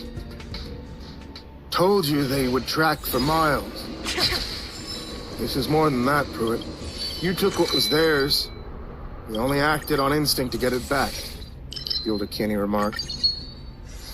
Natalie was doing her best not to cry, both of us feeling like fools for endangering everyone with their foolish behavior. What are these things anyway? I said. Kearney sighed and lit a Marlboro. Think of them like a colony of ants. Bees. They act as one, using frequencies that help them coordinate, strategize, and ultimately attack. Colony. So, the ones we've seen so far, they're the drones? Kearney nodded and gestured towards the dim light that peeked through the shattered windows. And the soldiers. That's why they aren't harmed by the signal. They're on a different frequency, one we haven't quite figured out how to interfere with yet. You're telling me that this whole time you've been here, you've never dealt with this before? Yeah, you gotta bring all the bad luck, Caleb said in a sneer. Seriously, it can't be a coincidence. The hunter gave a long sigh. Of course it isn't, you dipshit. And if you haven't been so dense to go play the hero, then maybe you could have given us more time to explain the shitstorm you signed up for. I'm not the one who was ready to give up on Martin. I snapped, rising to my feet. I saw Natalie growing more emotional as Caleb snarled. Oh yeah, because great job saving him. A lot of good that did, huh? Sounds to me like you just feel guilty for not doing shit. Caleb bounded across the room, staring me right in the eyes. You know what? You've been nothing but trouble since you got here. Enough! The hunter gave me an icy glare and backed down as the older man grabbed his crutch and walked towards the center of the room. Dylan did what any of us would have done, what all of us should have done. He said as he finished. Why I gave him a nod. Appreciate that, especially coming from you. Tried your best and you failed. I think the guilt alone will be enough to make you second guess the next time you want to disobey an order. Kenny said evenly. There was another moment of awkward silence. Caleb stood up and stretched and muttered, well, I appreciate that we've all decided to let bygones be bygones. Focus on our next step, Beacon. I felt too tired to fight, so instead focused my attention on this turn in the conversation. You mentioned that before. What is it? Caleb looked at me again, clearly not wanting to share anything with me. Adjusted the gym before remarking that the man who designed it. Flasher smiled nervously, then turned on one of the monitors, displayed a radar of the surrounding area. Okay, so you know how we explained that these things are like bees, right? Well, a while back, Martin and I theorized I like that. maybe we could build a type of transponder where we could mess with their signal, control the way they move. Well, the beacon was exactly that. We built it to send out a matching signal to one that we recorded whenever storms rolled in. And if these past few days have been any indicator, it looks like it's working and the storms are becoming more frequent. Wait, hold on. I don't understand. Are you saying that you actually want the storms to come here? We've been tracking them for years, Pruitt. Monitored their patterns and determined how they operate. For the past 4 years, our goals have shifted to one singular objective, Mr. Kearney said, as he gave a wicked smirk. Find out where they originate from. Knock out the colony. It took me a moment to process all of what they had just said. I sat down on the back end of the weather van. A few things still weren't adding up. But why did we go out and snag one of them, then? What was that for? The beacon can only transmit one way, Jim explained. When he saw my confused expression, he grabbed some paper and cleared off one of the desks. Okay, so imagine that this coffee cup is us, okay? He said as he grabbed a few other items nearby. Now this donut here is the transponder, sending out a signal, causing the storm to form one cohesive and predictable pattern. He paused, drawing a ring around the two objects. So in order for us to receive that message, we would need something to coordinate with, which is where the probe came in. Martin sent one out when we were hit by that first storm. The plan was for it to lead us back to the nest, he explained. I nodded, the pieces starting to form a complete picture, as I stared at the makeshift map that he had made. But the computer died, so you lost signal. No transmission received, so you couldn't pinpoint where the creatures were coming from. Precisely. What? Jim said, surprised that I caught on so quickly. I shook my head and looked towards Kieran. How can you even be sure there's a nest? You've been doing this since your daughter was little. What makes you think you even have a chance of stopping it? The old man gave me a stern glare. Actually, Caleb could answer the question. Because if we don't, eventually something will happen to all of us. The way it did to everyone else that found this place. Channel 46 will go dark, and when that happens, Now? the whole world will go to the wind. Behind survive or I shook my head in disbelief. Can't. No, You're talking about you didn't cook soup yet. hunting down a force of nature like it's a wild animal. Yeah, This doesn't sound possible. Spirit never dies. Oh, do you I suddenly can't think take you it know back better? without it. Caleb snarled as he pointed towards Natalie, who was still standing dazed in the corner, and added, "We gotta remind you what happened last time you acted on your own." At least I did something. All you care about is this stupid hunt, like you think it's a big game trophy or something. You watch your tone. I'm sorry, does someone have a guilty conscience? That was the last straw for the hunter. He punched me square in the jaw. Before I had a chance to react, he was slamming his foot on my chest. I heard Olivia and Natalie asking him to stop, but Mitchum wasn't listening. His anger towards me had finally reached a boiling point. Then, just as he was about to hit me in the face again, I heard a low growl from outside. Caleb paused. All of us looked towards the covered-up monitors. Still out there, Natalie said nervously. nothing of the weight behind Move the survive blanket. Let's or see. destroy. As Olivia helped me off the ground. All of us watched in stunned silence at one of the exterior monitors, and we saw what remained of Martin's body. The drones had torn off both of his arms and devoured the majority of his chest cavity. But most of his face was still hanging on, along with the other vital organs, just snagging off the side like discarded trash. Natalie held her mouth and screamed softly as we saw something move in the tree line. It was one of the monsters. It had discarded its human flesh and stretched itself to full size, towering over Martin's body like a bear. In another moment, it used its long pincers to drag his body into the woods, leaving the forest floor empty at last. Jim turned to comfort the blonde, 10 degrees. After another uneasy silence, I asked the question that must have been on everyone's mind. Why would they take his body? Kearney didn't respond. But Caleb was checking the radar again. Flashes of activity could be seen miles north. I think they're taking it to the north. Let me see, the old man said. His interest suddenly piqued at the possibility that they still had a chance to find whatever prize he sought to claim. Could it be? Could be. It's hard to say. We don't have a good signal here. Too much interference from the tower. But if we got out this transponder, we could track him easily from there. As long as we didn't lose the signal here, we could triangulate it and broaden our range. Do you really think that'll work? Olivia said with surprise. Jim turned his attention to the conversation and ran a few equations before nodding slightly. Possibly. Martin did have a tracker on him when, you know, must have expected it to happen. I looked towards Natalie, still trying to come to terms with everything, as Caleb set up a plan. We can move all the equipment we need to the camper and use it to head for the beacon, Jim. Jim, you can coordinate from there. Hold on. You're seriously thinking about going out there again? We barely had a chance to even recuperate. If we don't go now, the signal might be lost, and this time for good. We don't know how long that particular beacon will last. Jim, what do you say? Did that work? Caleb asked, turning back to the stout man. Theoretically, yes, he said as the hunter clapped his hands excitedly. But I think I need to be the one out there. I built the beacon, so I'm more familiar with how it works. Okay, sure, fine. You can go, Trapper said dismissively. Hold on, Olivia said, raising her hands and looking towards her father. We need to think this through. Drew's staying here to man the station, and more importantly, without Martin, who will handle the camera equipment?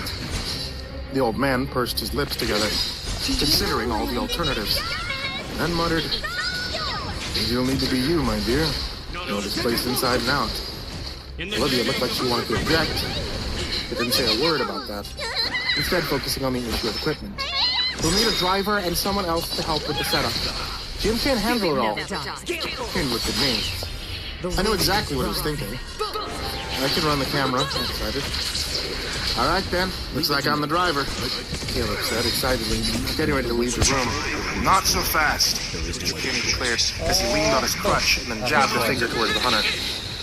You're a much better gun than anyone else here, mister. That means that you'd be better suited to stay here and protect my daughter if those things come back around the tree. The trapper looked offended that he wouldn't be able to go, but instead of arguing, he remarked, "Okay, then who do you suggest as a driver?" Kearney looked towards Natalie. The blonde's mouth gaped open. Me, sir? You said yourself you wanted to do field duty. It's your chance. Let's begin. I didn't bother putting my 2 cents in. I knew they wouldn't listen anyway. Instead, I turned to Caleb and said, "I'll help you load up the camper."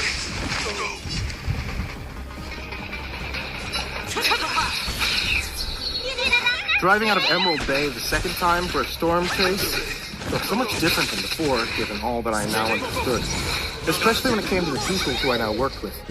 Natalie was at the wheel, her trim figure looking so minuscule against the bulky frame, and yet I had seen quite recently just what sort of fighter she was. In the back, Jim Lasher was watching the monitors, his eyes dashing back and forth to the screen to get a better idea of where we were headed. To think how many times he had been through this, still always wanted more. Then there was Kearney. Paul Kearney was standing up near the very rear of the long camper, starting towards the road that we had been on, as he used his door to prop his body up. From this angle, as the sun dipped low again over the horizon, he looked like a captain at the mast of a ship, watching the open ocean as his crew set out for adventure. But this wasn't an ordinary voyage we were embarking on by any means. I was beginning to get the feeling that we were the Pequod. He was our Captain Ahab. The roads north of Emerald Bay were scarce with life or even crops. Just dead earth and scars that ran crisscross, making the whole place look like a barren waste.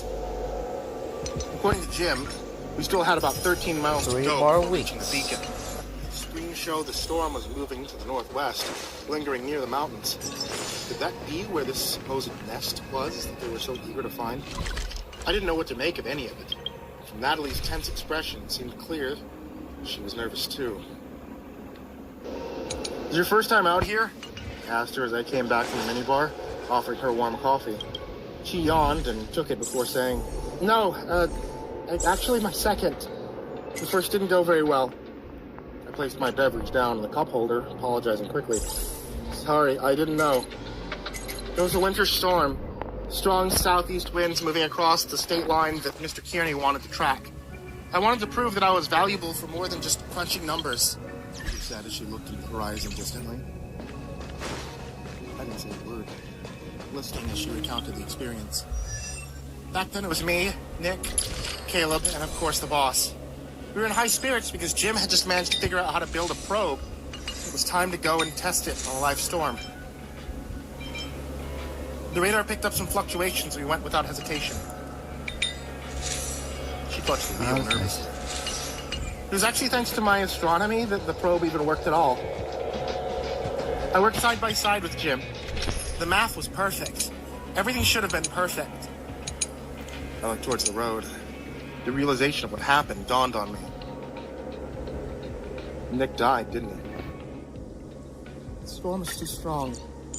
Calculations were off. We couldn't stand up against it, Natalie said as she reflected on the event, with a glazed look in her eye. Mr. Kearney, he insisted we push forward. He refused to believe we could fail. I thought back to the chase a few days ago where Martin had been hurt, and how Paul had acted similarly. Was he really so blind to this pursuit that he was willing to risk anything and everything for the sake of the hunt? I'm sorry. I shouldn't have brought it up, I admitted. It's right after that, Martin and I got close. He told me there was nothing I could have done for Nick.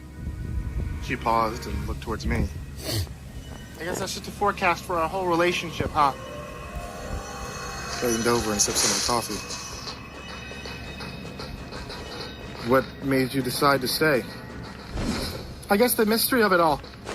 What the storm is. Maybe a part of me wanted to fight back after what happened with Nick. Mostly it was Mr. Kearney, though. He was insistent that my concepts for the probe were spot on. With more work, it could have been perfected. She gestured towards the sky, adding, 6 months later, it looks like maybe he was right.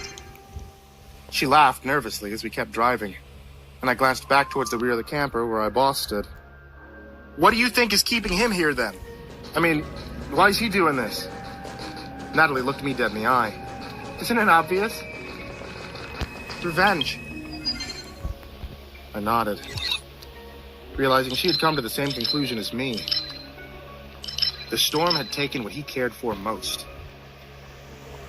There's hope that hasn't transformed into blind rage, I said softly. Neither of us said a word for a long time as we passed the next stretch of road and spotted something off in the distance. I leaned forward, seeing a glint of sunlight reflect off the object, and Natalie remarked, "That's the beacon, I think." I banged on the back of the camper to get the other's attention.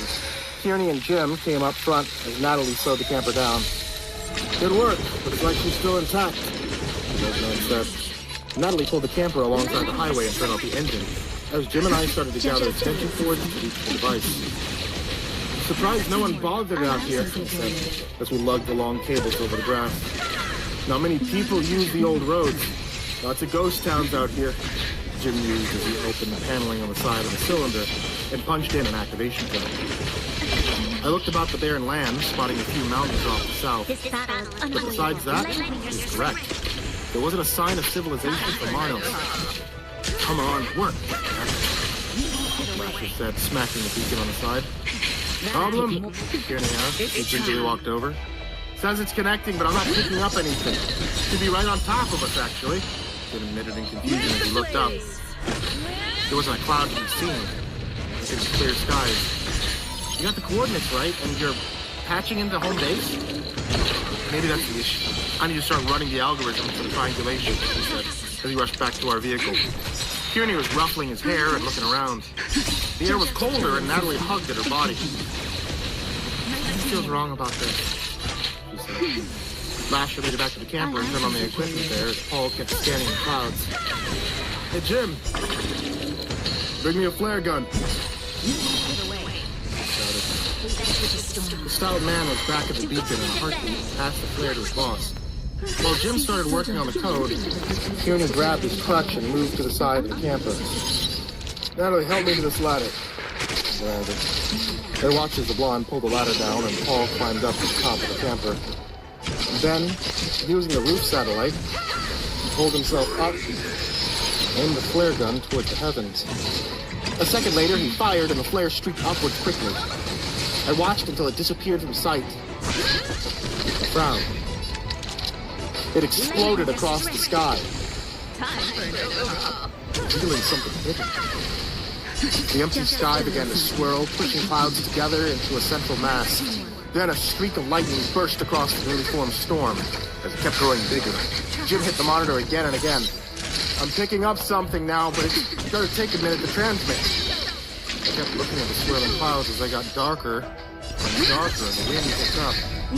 I don't think we've got that long. A low, deep noise boomed from the storm. It sounded like the waking of a mighty beast. Then, as I watched with morbid fascination, the clouds seemed to form the shape of an eye. I think we need to go, Natalie realized. She saw it. Meanwhile, Paul was smiling. When he noticed our distraction, he called out, "Dylan! Natalie, don't look directly at it!"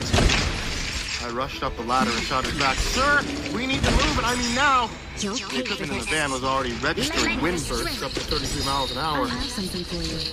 Lightning crashed down, only about 30 feet from the beacon, and took out his chest right into close proximity.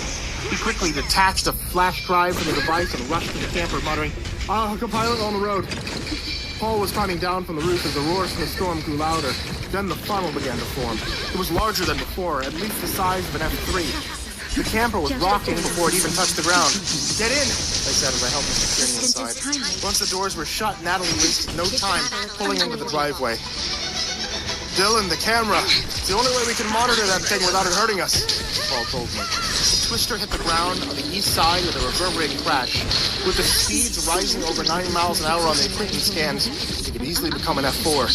"Shit," Jim muttered as I moved to the rear and got the camera ready. The back of the camper also doubled as the equipment carrier for the heavy camera, so setting it up wasn't difficult even as Natalie picked up speed.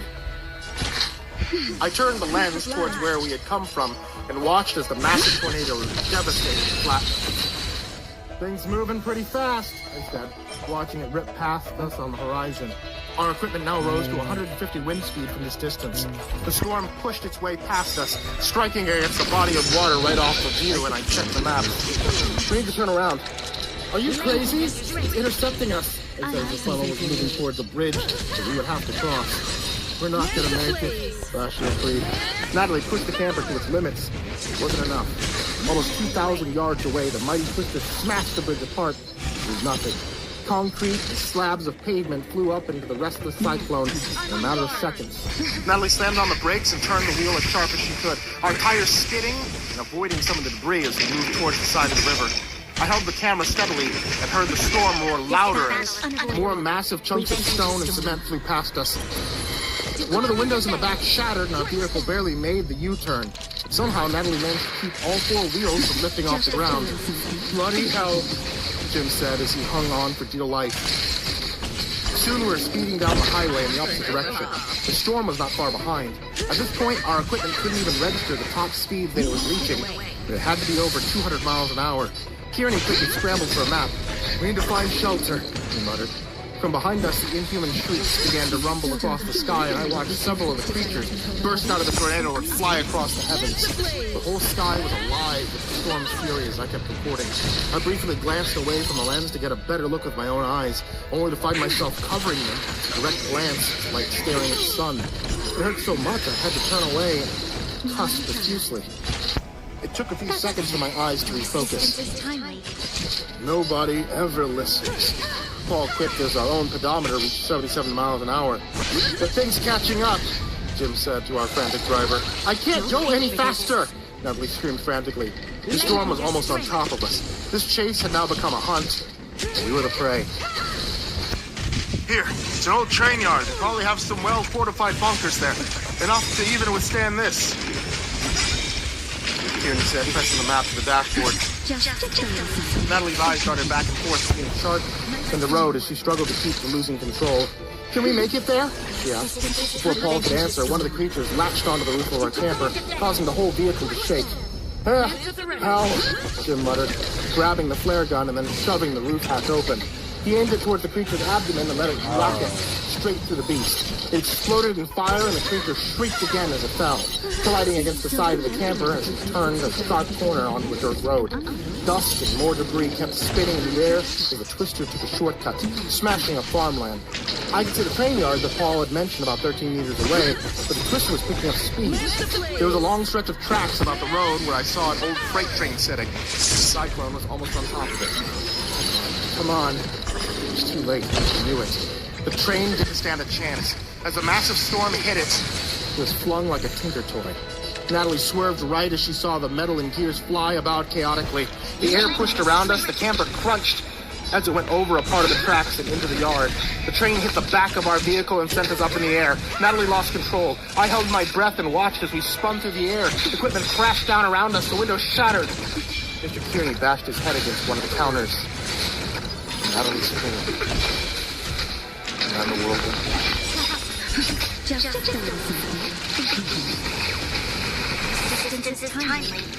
When I came to, the first thing I heard was the howl of the storm.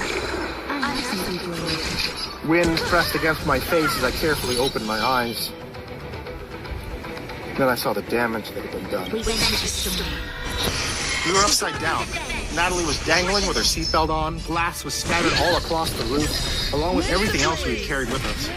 Jim was injured but breathing, blood gushing from his side as he pushed out a piece of shrapnel and checked on his boss. Paul, are you okay? Paul, Lasher said as he checked the old man's pulse and head. He's unconscious. I crawled slowly across the broken glass to where Natalie was at. The whole front window had burst open and more dust and debris was being pushed in towards us by the second. Out across the train yard, I saw the tornado continuing to wreak havoc, smashing up stray train cars and sending them flying in every direction. Besides that, there was the threat of creatures themselves. And while I lay there trying to get my breath back, I counted at least a half dozen. They're skittering along the tops of long metallic trailers, shrieking in the air and searching. Searching for us. "Are you okay?" I asked Natalie as she opened her eyes slowly. "I think I'll make it," she muttered as I helped her unbuckle and slowly crawled down to the roof of the camper. "We need to get somewhere safe," I told Jim as I scanned the train yard again. "How about that?" I was pointing towards a large metallic building that looked like it was used as a switch station for some sort of tracks. "It's better than nothing," he agreed, as he pushed the heavy equipment out of the way and gently pulled Paul up to a sitting position. "Jesus, he's heavy. I don't think I can lift him alone," Jim said. "You're also injured," I pointed out as I turned my head towards Natalie and said, "Think you can help?" She nodded and got her breath back, helping pull Kearney toward one of the side doors of the camper and kicking it open. Wind pushed her hair in her face, and Natalie looked towards the twister. "Do you think it'll come back for us?" she asked nervously as Jim held the door open. "If we make a run for it, we might make it," Lasher remarked, crawling out of the door and against the side of the vehicle. Natalie and I were next. We each took hold of one of Paul's arms and dragged him out towards the pavement. The gash in his head looked deep, and I worried that the stress we were putting on our bodies might do even more damage. We had little choice left. Natalie laid him down on the ground to catch her breath, as Jim clutched his side. Then from above us we heard a low growl. One of the creatures was moving about near the tires that still spun wildly in the air. "Don't move," I whispered as we hunkered against the side of the trailer. If these things were blind, there might be a chance that he wouldn't know we were here, I reasoned as we listened to it claw at the metal underbelly of the camper. Another creature scurried just out of view between two train cars. It made a low howling noise. It sounded like it was a call of some kind. Then the one above us flew off towards the tornado as we watched. Even from this distance, it was hard to look directly at the storm. The blinding light it would cast, causing me to keep my eyes down. "Let's go," Natalie said, as she hunched down and placed Paul's arm over her shoulder. I did the same on the opposite side of him, and we lifted up together, his dead weight making it nearly impossible for us to even move at all. Together we moved as one across the train yard. What? Jim kept his back towards us, held the minuscule flare gun tight in his body. So far, the creatures didn't seem to be paying us any mind. That changed a moment later. Something like a blaring horn sounded out across the sky. The funnel started to push back up, and the creatures made their way into it as it disappeared from sight. And then the rain began to fall. The second it hit my neck with its burning power, I let out a cry and nearly let go of Paul. Shit, Jim shouted as he tried to cover his head and started picking up speed. Then from the downpour came something large. I was having a hard time making sure I didn't tip over on my own feet as Natalie and I followed Lasher towards the master switchboard. But from what I could tell, it was at least 3 times as large as the creatures we had dealt with before. The burning rain was almost enough to make me want to give up, but we finally made it inside the metallic structure. I laid Paul down, checking him for wounds as well. Shit. How the hell are we gonna get out of this? The storm can't last forever, right? I mean, it'll move on, Natalie reasoned. Lasher didn't seem too sure. He was so exhausted that he didn't argue with her. From the entrance, we saw the rain get harder and more intense. The train cars we had just ran past were now barely visible in the downpour. But something else was. It stood above the train cars like a beast out of ancient mythology, slowly prowling the train yard with low guttural sounds. You could barely make out the outline of the beast, but it was enough to send a shiver down my spine. Then it turned its enormous head towards us, 6 rows of eyes glowing in the rainstorm, and let out a deafening screech. Keep moving, Jim told us, gesturing towards one of the old rail cars. I didn't have to be told twice. Natalie was out of breath and hurting, but she pulled it together to get Mr. Kearney inside the rail car. The creature was moving towards the wide mouth of the structure. I saw long tendrils gaping from its mouth, just as Jim slammed the door shut. Is that gonna keep it out? Natalie whimpered as we listened to it move about the station. I listened as it pushed aside train cars with its long legs like nothing. In the tiny slots that were cut in the train car, I could see its scaly back looming by. Is it hunting for us? The rail car jostled for a moment, then shook, and the 3 of us fell to the floor and hunkered down. It could be on us at any second. And then after what seemed like an eternity, the creature let out another noise and pushed its way out of the back. We waited another 3 minutes and then finally relaxed. I moved to check Jim's wounds, frowning as I realized it was more severe than I realized. You lost a lot of blood, I muttered as I gave my coat to press against his side. I'll be fine, he said, as he slipped his hand into his pocket and pulled out the flash drive. What matters is we keep this safe. The rain kept pelting against the roof as we stayed there, listening to the creature search the yard. Finally, Natalie muttered, how are we gonna get out of here? Jim was in and out of consciousness from a blood loss, but still trying his best to give us answers. You get my laptop, we could patch this back to home base and send a message. For help. He said, passing me the flash drive. I can't go out in a storm, I objected. I added, let's wait and see if it passes, though. I looked down at his wound again and wondered if the way he was bleeding, if he would even have that long. He needed medical attention. As he slipped into unconsciousness again, I pushed the rail car door open to find out the station floor. Where are you going? Natalie asked nervously. To find a first aid kit. Keep this door closed until I get back. It was really quiet as I moved towards the side of the switch station. Nothing besides the sound of the rain and the occasional burst of thunder. What are the creatures doing? I wonder if I quickly opened the door to an old control room. A few moments later, I found what I was looking for and smashed the glass to reach the kit. There was some gauze, some needles, thread, a few other tools to help me sew up Jim. Then I froze. Somewhere behind me, I heard the sound of footsteps in the stairwell. I kept the kit close to my body and barely craned my head out to take a look. One of the blind creatures was crawling up the railing. And just as it opened its mouth to smell again, I realized it had detected my presence. I ran faster than I think I ever have. I pushed right past the creature on those split seconds before I had a chance to react, and then leapt down to the station floor. It turned about, made a loud scream, and then jumped towards me. Natalie! I was at least 19 yards from the rail car. The monster was moving faster than an Olympic athlete. I knew it would be on me in a matter of seconds. The door slid open and Jim was standing there, holding the final flare. Get down, boy, he shouted. I dodged out of the way as the creature came barreling. Jim took a step out to fire, but suddenly pain in his side made him cripple over. In a second, the creature was on top of him, and the gun fell to the floor with a soft skitter. Rearing its head back, the monster dug its pincers into Jim's chest. slashing open his skin like paper. Oh, that's Lasher awesome, screamed and tried to man. reach for the gun. I was closer. I got up, I grabbed the weapon, I pointed it towards the beast. It fired and hit it in the lower torso, and for a brief moment, it kept ripping into Jim before the flare finally went off. And it fell backwards with the explosion. Shit! I ran to Lasher's side and looked at his new wounds. No way. They were deep. Far too great for me to treat with a mere needle and thread. Natalie panned her head out to look and covered her mouth in shock. Then she crumpled down and began to cry. "We're never gonna make it out of here," she said nervously. Jim was gasping for breath. Some of the cuts had hit his lungs. He knew that it wouldn't be long. He grasped my arm and made me look at him in the eye. "Dylan, what had happened? Make it quick." I stayed by his side as he kept bleeding out, struggling for air. And then he was gone. The station went quiet once more. Nothing else filled the air except another rumble of thunder.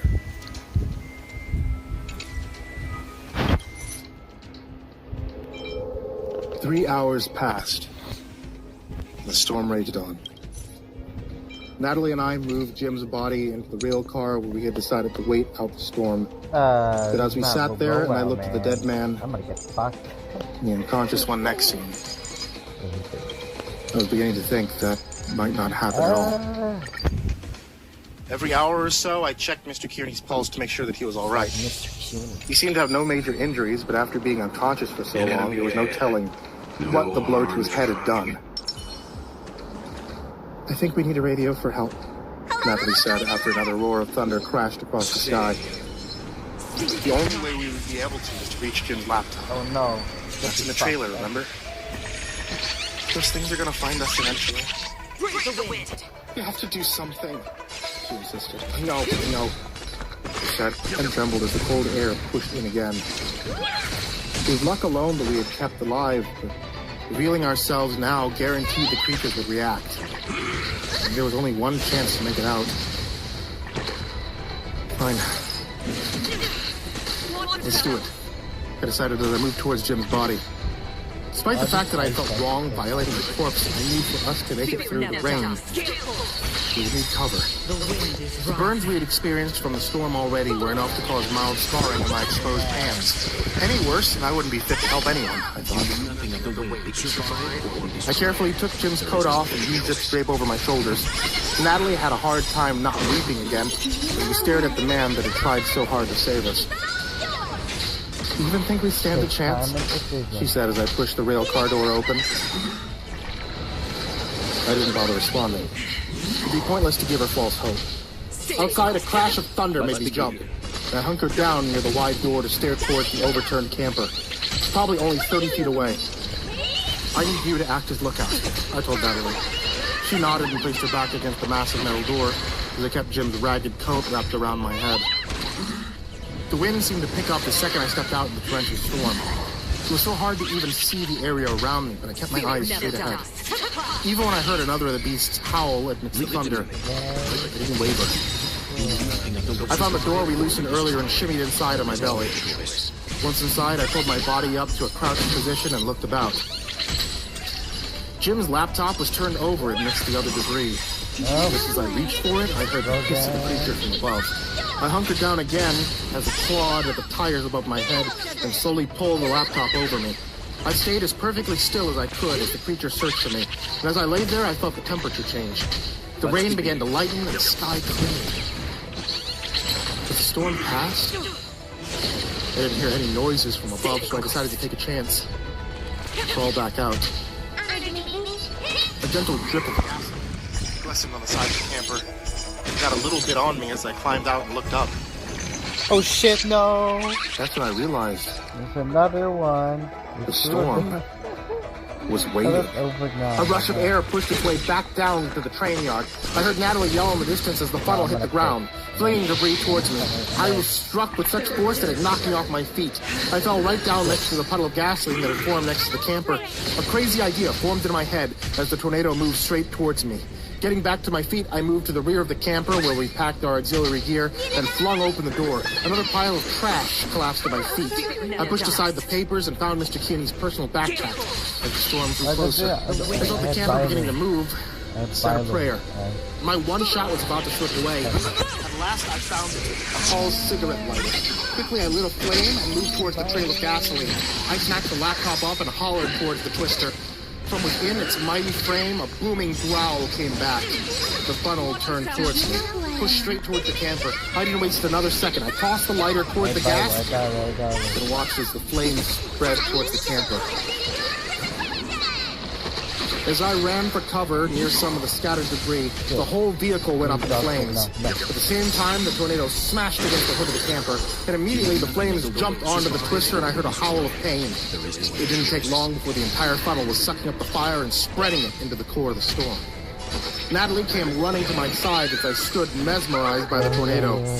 Then, at her urging, we pulled back to the makeshift bunker. A few moments later, the cyclone was completely gone. My crazy plan had somehow managed to hurt the damn thing. I let out a sigh of relief and checked Jim's laptop. Even more excited to see that it still withstood the whole ordeal. I started up the system as we returned to the rail car. Evening was starting to fall across the land as I finished uploading the flash drive to this program. Son of a bitch, this isn't gonna work, I said as I watched the upload slow down. It's the metal roof. Upsets the signal, Natalie said, grabbing the laptop and gesturing for me to follow out into the open air. About 13 minutes later, I was patched through to the station. Natalie let out a squeal of delight as I sent out our location to Caleb and Olivia. After that, I checked the radar and watched as the storm moved to the northeast. It's moving towards the mountains, I realized as I watched its speed increase. Where could it possibly be going? Do you think you actually heard it? Natalie whispered. I didn't know what to say to them. It seemed unreal to consider that we even stood a chance against something that powerful. Instead of focusing on the problem, I decided to address it differently. You know a thing or two about astronomy, right? Natalie nodded, but I gestured to the night sky that was swimming around us. Maybe I'm seeing things. Does it seem like some of these constellations aren't real? Please. She squinted and looked up. Just as she was about to make a statement, we heard the most bizarre noise come from within our shelter. It was so inhuman that it caused both of us to jump. I turned about and Natalie said nervously, "Did one of those things stay behind?" "Stay behind me," I ordered. And we moved towards the entrance and found an old steel pipe. That was when I realized the noise was coming from the same rail car where we had been hiding earlier. "Paul!" I called out and passed the laptop to her, running up to the door to the car. What I saw next defied all explanation. Jim's body was convulsing, twisting on the floor like a ragdoll. Something was crawling its way out of his mouth. It resembled this spidery web of slime. And it latched onto his body to cover his face with a coat of brown skin that sealed his dead eyes closed. His legs and arms bent over awkwardly to form a sort of distorted crab-like appearance as I watched. Then the tendrils began to slide their way down his skin, fusing his body parts together to create a tough exoskeleton. All the while, the sounds emanating from his corpse were enough to send a cold chill to my whole body. Behind him, I saw Mr. Kearney stir. It was probably the most inconvenient time for the old man to finally come to. There was nothing I could do to stop him from seeing what was happening. Paul pushed his body back against the wall of the rail car as Jim continued to twist and reform. His skin and muscle now being stretched to its limits. Mr. Kearney caught sight of me and slowly crawled over to where I was at to help to break free, trying his best to keep his eyes from being distracted by the horrors that were happening to his friend. I didn't hesitate to grab Kearney by the arm and pull him out of the rail car. Then I slammed the door shut and began to jam the metal rod into the handle. Anything to keep this monstrous corpse from breaking free. Natalie was standing close by, listening to the screams that sounded so much like the man she had known for the past 6 months. I helped Kearney get away from the car as Jim's body started to ram against the side, desperate to be out of the confined space. "Help me," I asked Natalie, since the old man didn't have his crutch. In another moment, the latch was free. I couldn't help but look back. The gray matter was forming scales down Jim's legs and chest. Long, stretching sinew and sharp bones, pushing out at all angles as the transformation was complete. We all started to run. Out in the open air, I checked the horizon to see if there was anywhere to hide. Most of the other cars had been devastated by the tornado. The creature that had taken control of Jim's body was bounding towards us faster than a cheetah. Then, from somewhere off in the distance, I heard the sound of an engine. We helped Kearney get to the closest overturned trailer for cover. And I spotted a yellow weather van driving up at top speed. Caleb, Olivia. I realized with excitement rushing over. The creature was almost on top of us, but they were faster. The van slammed hard against it, sending it flying as it hit their brakes. Caleb jumped out, guns blazing, as he looked towards the monster. Wait! Natalie begged him with tears in her eyes as he walked over to the wounded beast. It's Jim, she explained. They could tell the statement shocked Caleb as much as it did us. We stared down at the dying monster. I thought I saw sadness in the monster's eyes and hesitation. Then the hunter made a decision, pointed his pistol towards its skull and opened fire. He didn't stop until his bullets were gone. Olivia was at my side a moment later, checking her father for injuries. How did you get here so quickly? I just sent out a signal like an hour ago. We were in the area. Sorry, Dad, but I just knew something was wrong when you didn't phone in. You left the station unmanned? Her father asked, a panic look in his eyes. Yes and no. Managed to make a sort of mobile broadcast for us while we're out here and about. We followed your directions, picked up Dylan's signal about 19 miles back, Caleb explained. Kearney still didn't look very happy with either of them. Isn't safe out here, he muttered. Yeah, no kidding. Olivia said as she got him up and added, we need to get you back to the station and recover. We can't do that, not now, Paul said, looking towards the dead corpse of what was once Jim Lasher. Now that my adrenaline was slowing down, a few stray pieces of this puzzle were being put together. This is never about tracking the storm, I realized. What are you talking about, Pruitt? Caleb muttered. Kearney's face was filled with emotion. He knew I had figured it out. I think I owe you all an explanation.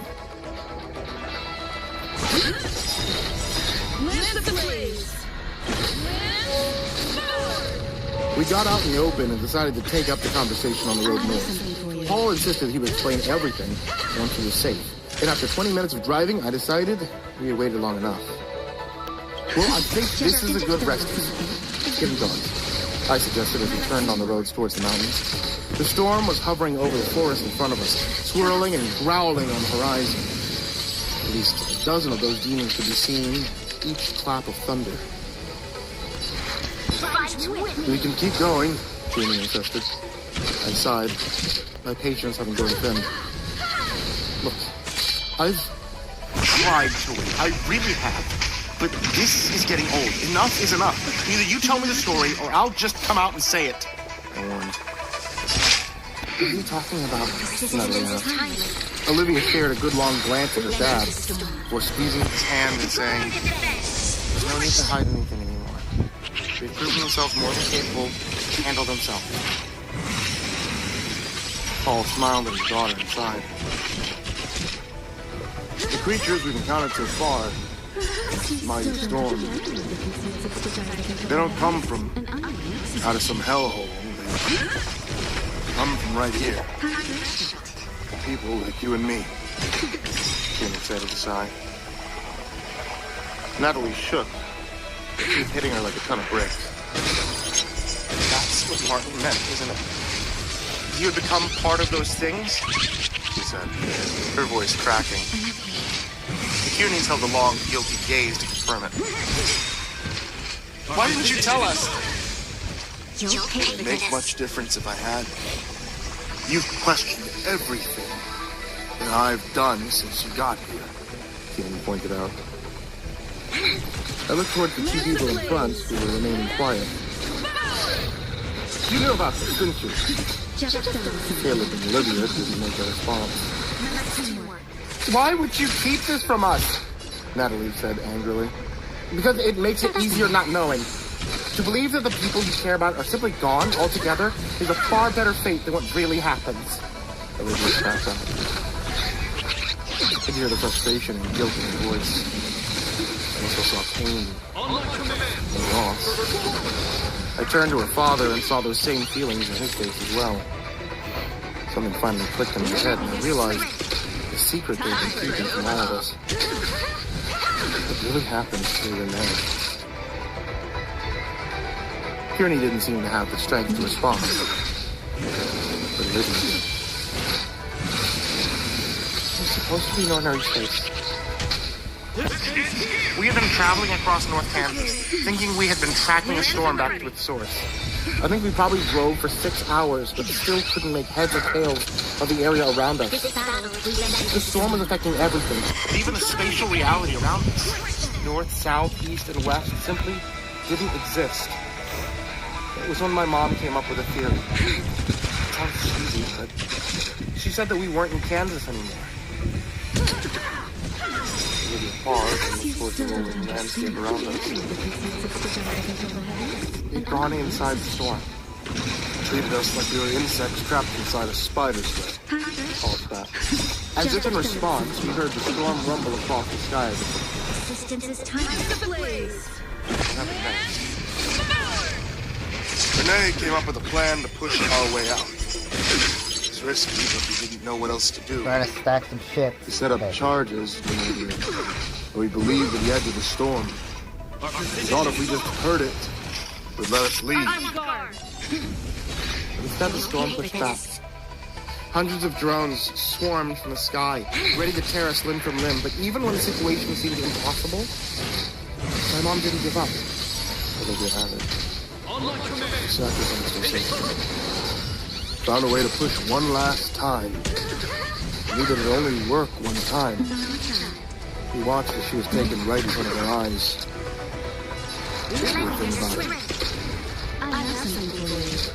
The storm fell away, but the aftermath lasted a lifetime. My life was taken from me, changed into one of those beasts against her will. Caleb had slowed down the wind. We were almost at the mountains. I crossed my arms, contemplating everything that the Kearneys had just told us. There was a lot to take in. That's why you've been trying to find this particular storm, isn't it? You think your wife's been trying?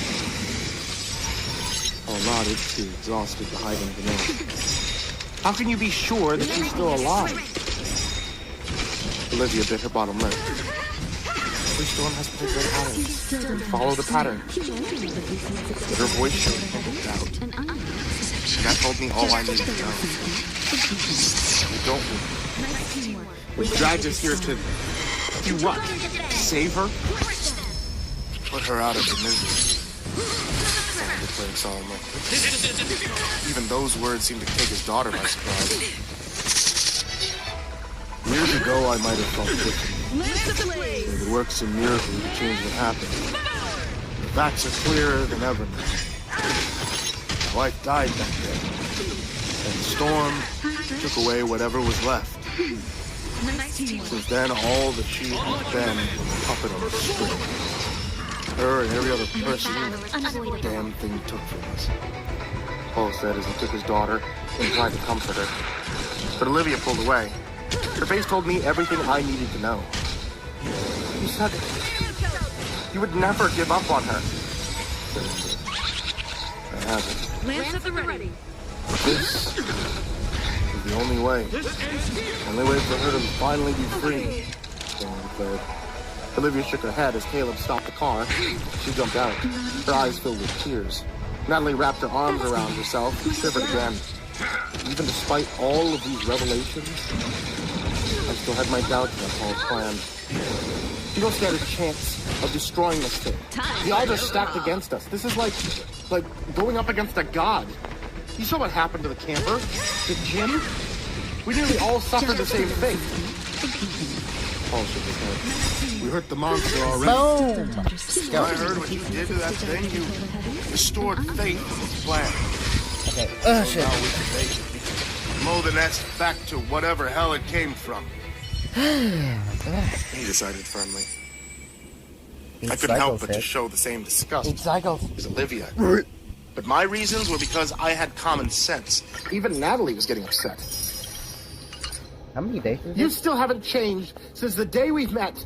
You're so blinded by revenge that you don't care about anyone else. Oh, you put on a good show. But you don't care about what happened to Jim, or to Martin, or to Nick, or any of the other people that have blindly followed you. She screamed. That isn't true, Kearney said in defense. but it was only half-hearted. Her words had cut him to the core. It was too late. I saw him for the broken man that he was. He would pursue this course to the grave to get his revenge.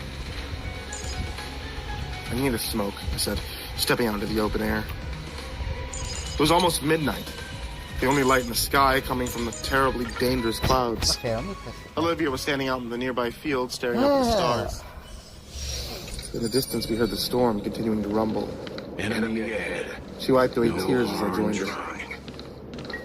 I Some team we are, huh? No communication at all. Stay. We're no team at all.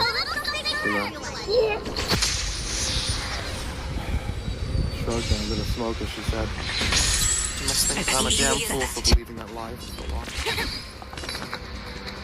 It's not stupid to have hope, I replied. As he backed the cigarette to me. you don't Even false hope? How can I have been so stupid?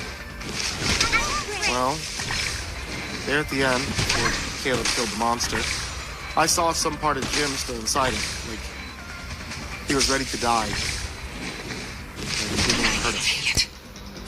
Yeah, before too. I know these things can still have some bits of humanity on them, Jim sister. I look back towards the campus. Your dad isn't going to stop until we find the nest. What are we going to do once we get there? We have to do everything in our power to save those people trapped inside. Maybe that really does mean destroying the town.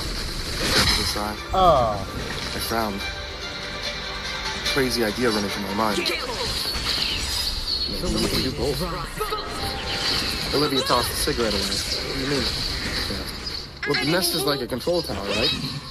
That's where the primary signal to control them comes from. So we just have to interpret that broadcast and replace it with our own. Her eyes sparkled with that same fear that I had seen when we first met. I was ready to give it a try. You can tell Dad, I declared, just as I was about to return to the van. You think he'll try to stop us? He's had one mission since the day that we lost Mom. Nothing we say will change that, Dylan. We have to keep him thinking we're all in agreement. He looked frustrated that she would have to tell such a lie. I knew she was right. I know we're hiking, but if it works, and we can save at least some of those poor people, then it has to count for something, doesn't it? Olivia asked desperately. I told her it did. As we moved back to the weather van, we both saw someone standing there near the driver's side door. Caleb. You listening? I asked. It's my job to watch out for y'all, Griffin said with a shrug as he stretched his legs. Go tell the old man we'll get back on the road in a bit. I gotta go piss, he added, walking away from the van. Olivia got into the back of the vehicle as I followed Caleb. Coming to watch, Pruitt? Look. I know we butted heads before, but if Olivia, if her plan is going to work, we have to work together. Pretty crazy idea you had there. No, to interrupt the nest signal, he muttered as a gust of wind blew through the nearby tree line. Do you really think it'll work? Griffin asked as he zipped up his pants. I don't know. Honestly, I'm not sure about any of this. I admitted. Not a good idea to get her hopes up like that if you're 100% sure. It'll just make things worse in the long run. I haven't heard you offer any words of wisdom. My role here is simple. Keep them safe. I'll do whatever I have to do in order to do that. He paused as he looked me dead in the eyes and growled. No. Please keep them safe for yourself. Yeah. I have to ask how it meant. He was prepared to stop the Kierneys if necessary, if their agendas got in the way of their own survival. Couldn't argue with that. I knew it would need to be done if it got that far. Just promise me you'll give us a chance, I insisted. Mitchell nodded and shrugged. Can't talk any of you out of anything anyway, right? Let's begin. He got in the back of the driver's seat. Natalie was reviewing the radar, trying to get an idea of how close we were. I think once we get into those woods, we'll be inside the storm, the blonde said, tripping her charts again. The forest wasn't registering on the radar at all, just a black hole that sucked in everything around it. The storm was likely holding everything within it as a prisoner. And given what Renee had to go through to break free, I was starting to get nervous about going in. Caleb turned the keys on and we drove towards it. Olivia gave me a weak smile. Paul was focusing on the changing landscape. It was hard to really explain what happened when we entered the storm. 1 minute we were just staring at the starry sky, and then My hero. engulfed in total blackness. That's you. The forest felt dead. It was Good still. job, dude. Not a sound came from anything except our own engine. Everything felt backwards. The air was heavy. My body felt tense, like it was hard to breathe. Our instruments weren't working at all. Shit, this is creepier than I expected, Caleb admitted. We only got about a couple of miles in. Van died. What's wrong? Paul asked. Not sure. Something just killed all the power, I responded. Kenny looked outside the van towards the quiet clearing that we were in. We're nearly there. The nest is close, I'm sure. We sat there in the dense forest for another moment, trying to get the nerve to step out. Mitchell was finally the one to decide to make a move and grabbed a few weapons before opening his door. Drones are probably off protecting their hive, he reasoned as he peered out towards the unknown. So deadly quiet. It gave me the chills. Then we heard something shuffling in the brush. Caleb aimed his guns to fire, but only a small squirrel ran across his feet. Oh. He laughed nervously. Told you, nothing to worry about, he said with a wink. And then something much larger howled from the forest. Natalie gasped in terror as it reared up behind the hunter. It grabbed a hold of Caleb's upper body and pulled him into the woods.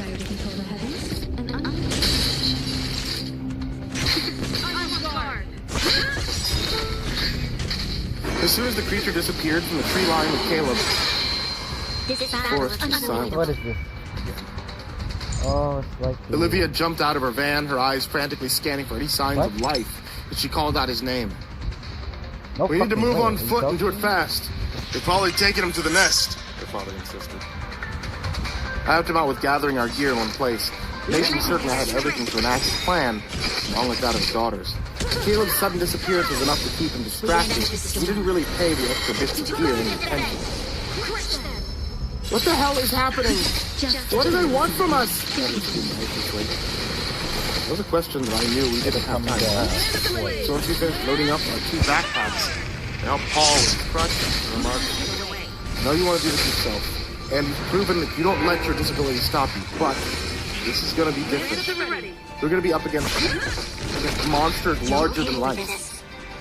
And I should echo the words you gave me when I first told you not to take this job. Paul clipped me, and he strapped the rifle to his back. They moved to the spot where Caleb was taken, and Olivia examined the ground, noting the displacement of brush and leaves, and using that to gauge which direction he dragged him. They haven't killed him. Why haven't they killed him? Oh my Some scratches on some trees, where Caleb had tried to hold on for his life. Despite the fact that I had never particularly liked the hunter, I felt sorry for him. That was fate worse than death, but Paul and his daughter had described from above.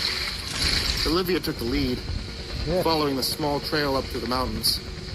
The forest was dense here, and all of us did our best to stay close to one another. Even then, I felt disoriented and lost. There weren't any stars in the sky, just the continuous swirling mass of the storm. As we got closer, the displacement of the trail became more apparent. As though Caleb was fighting again, and the creature was having a hard time. Unfortunately, the scuffles that caused marks on the surrounding foliage were making it difficult to determine which way to go. We paused at one of these when Natalie took the atmospheric pressure, using a small portable laptop that she had opted to bring. The readings are off the charts in the valley to the north. It might be what we're looking for.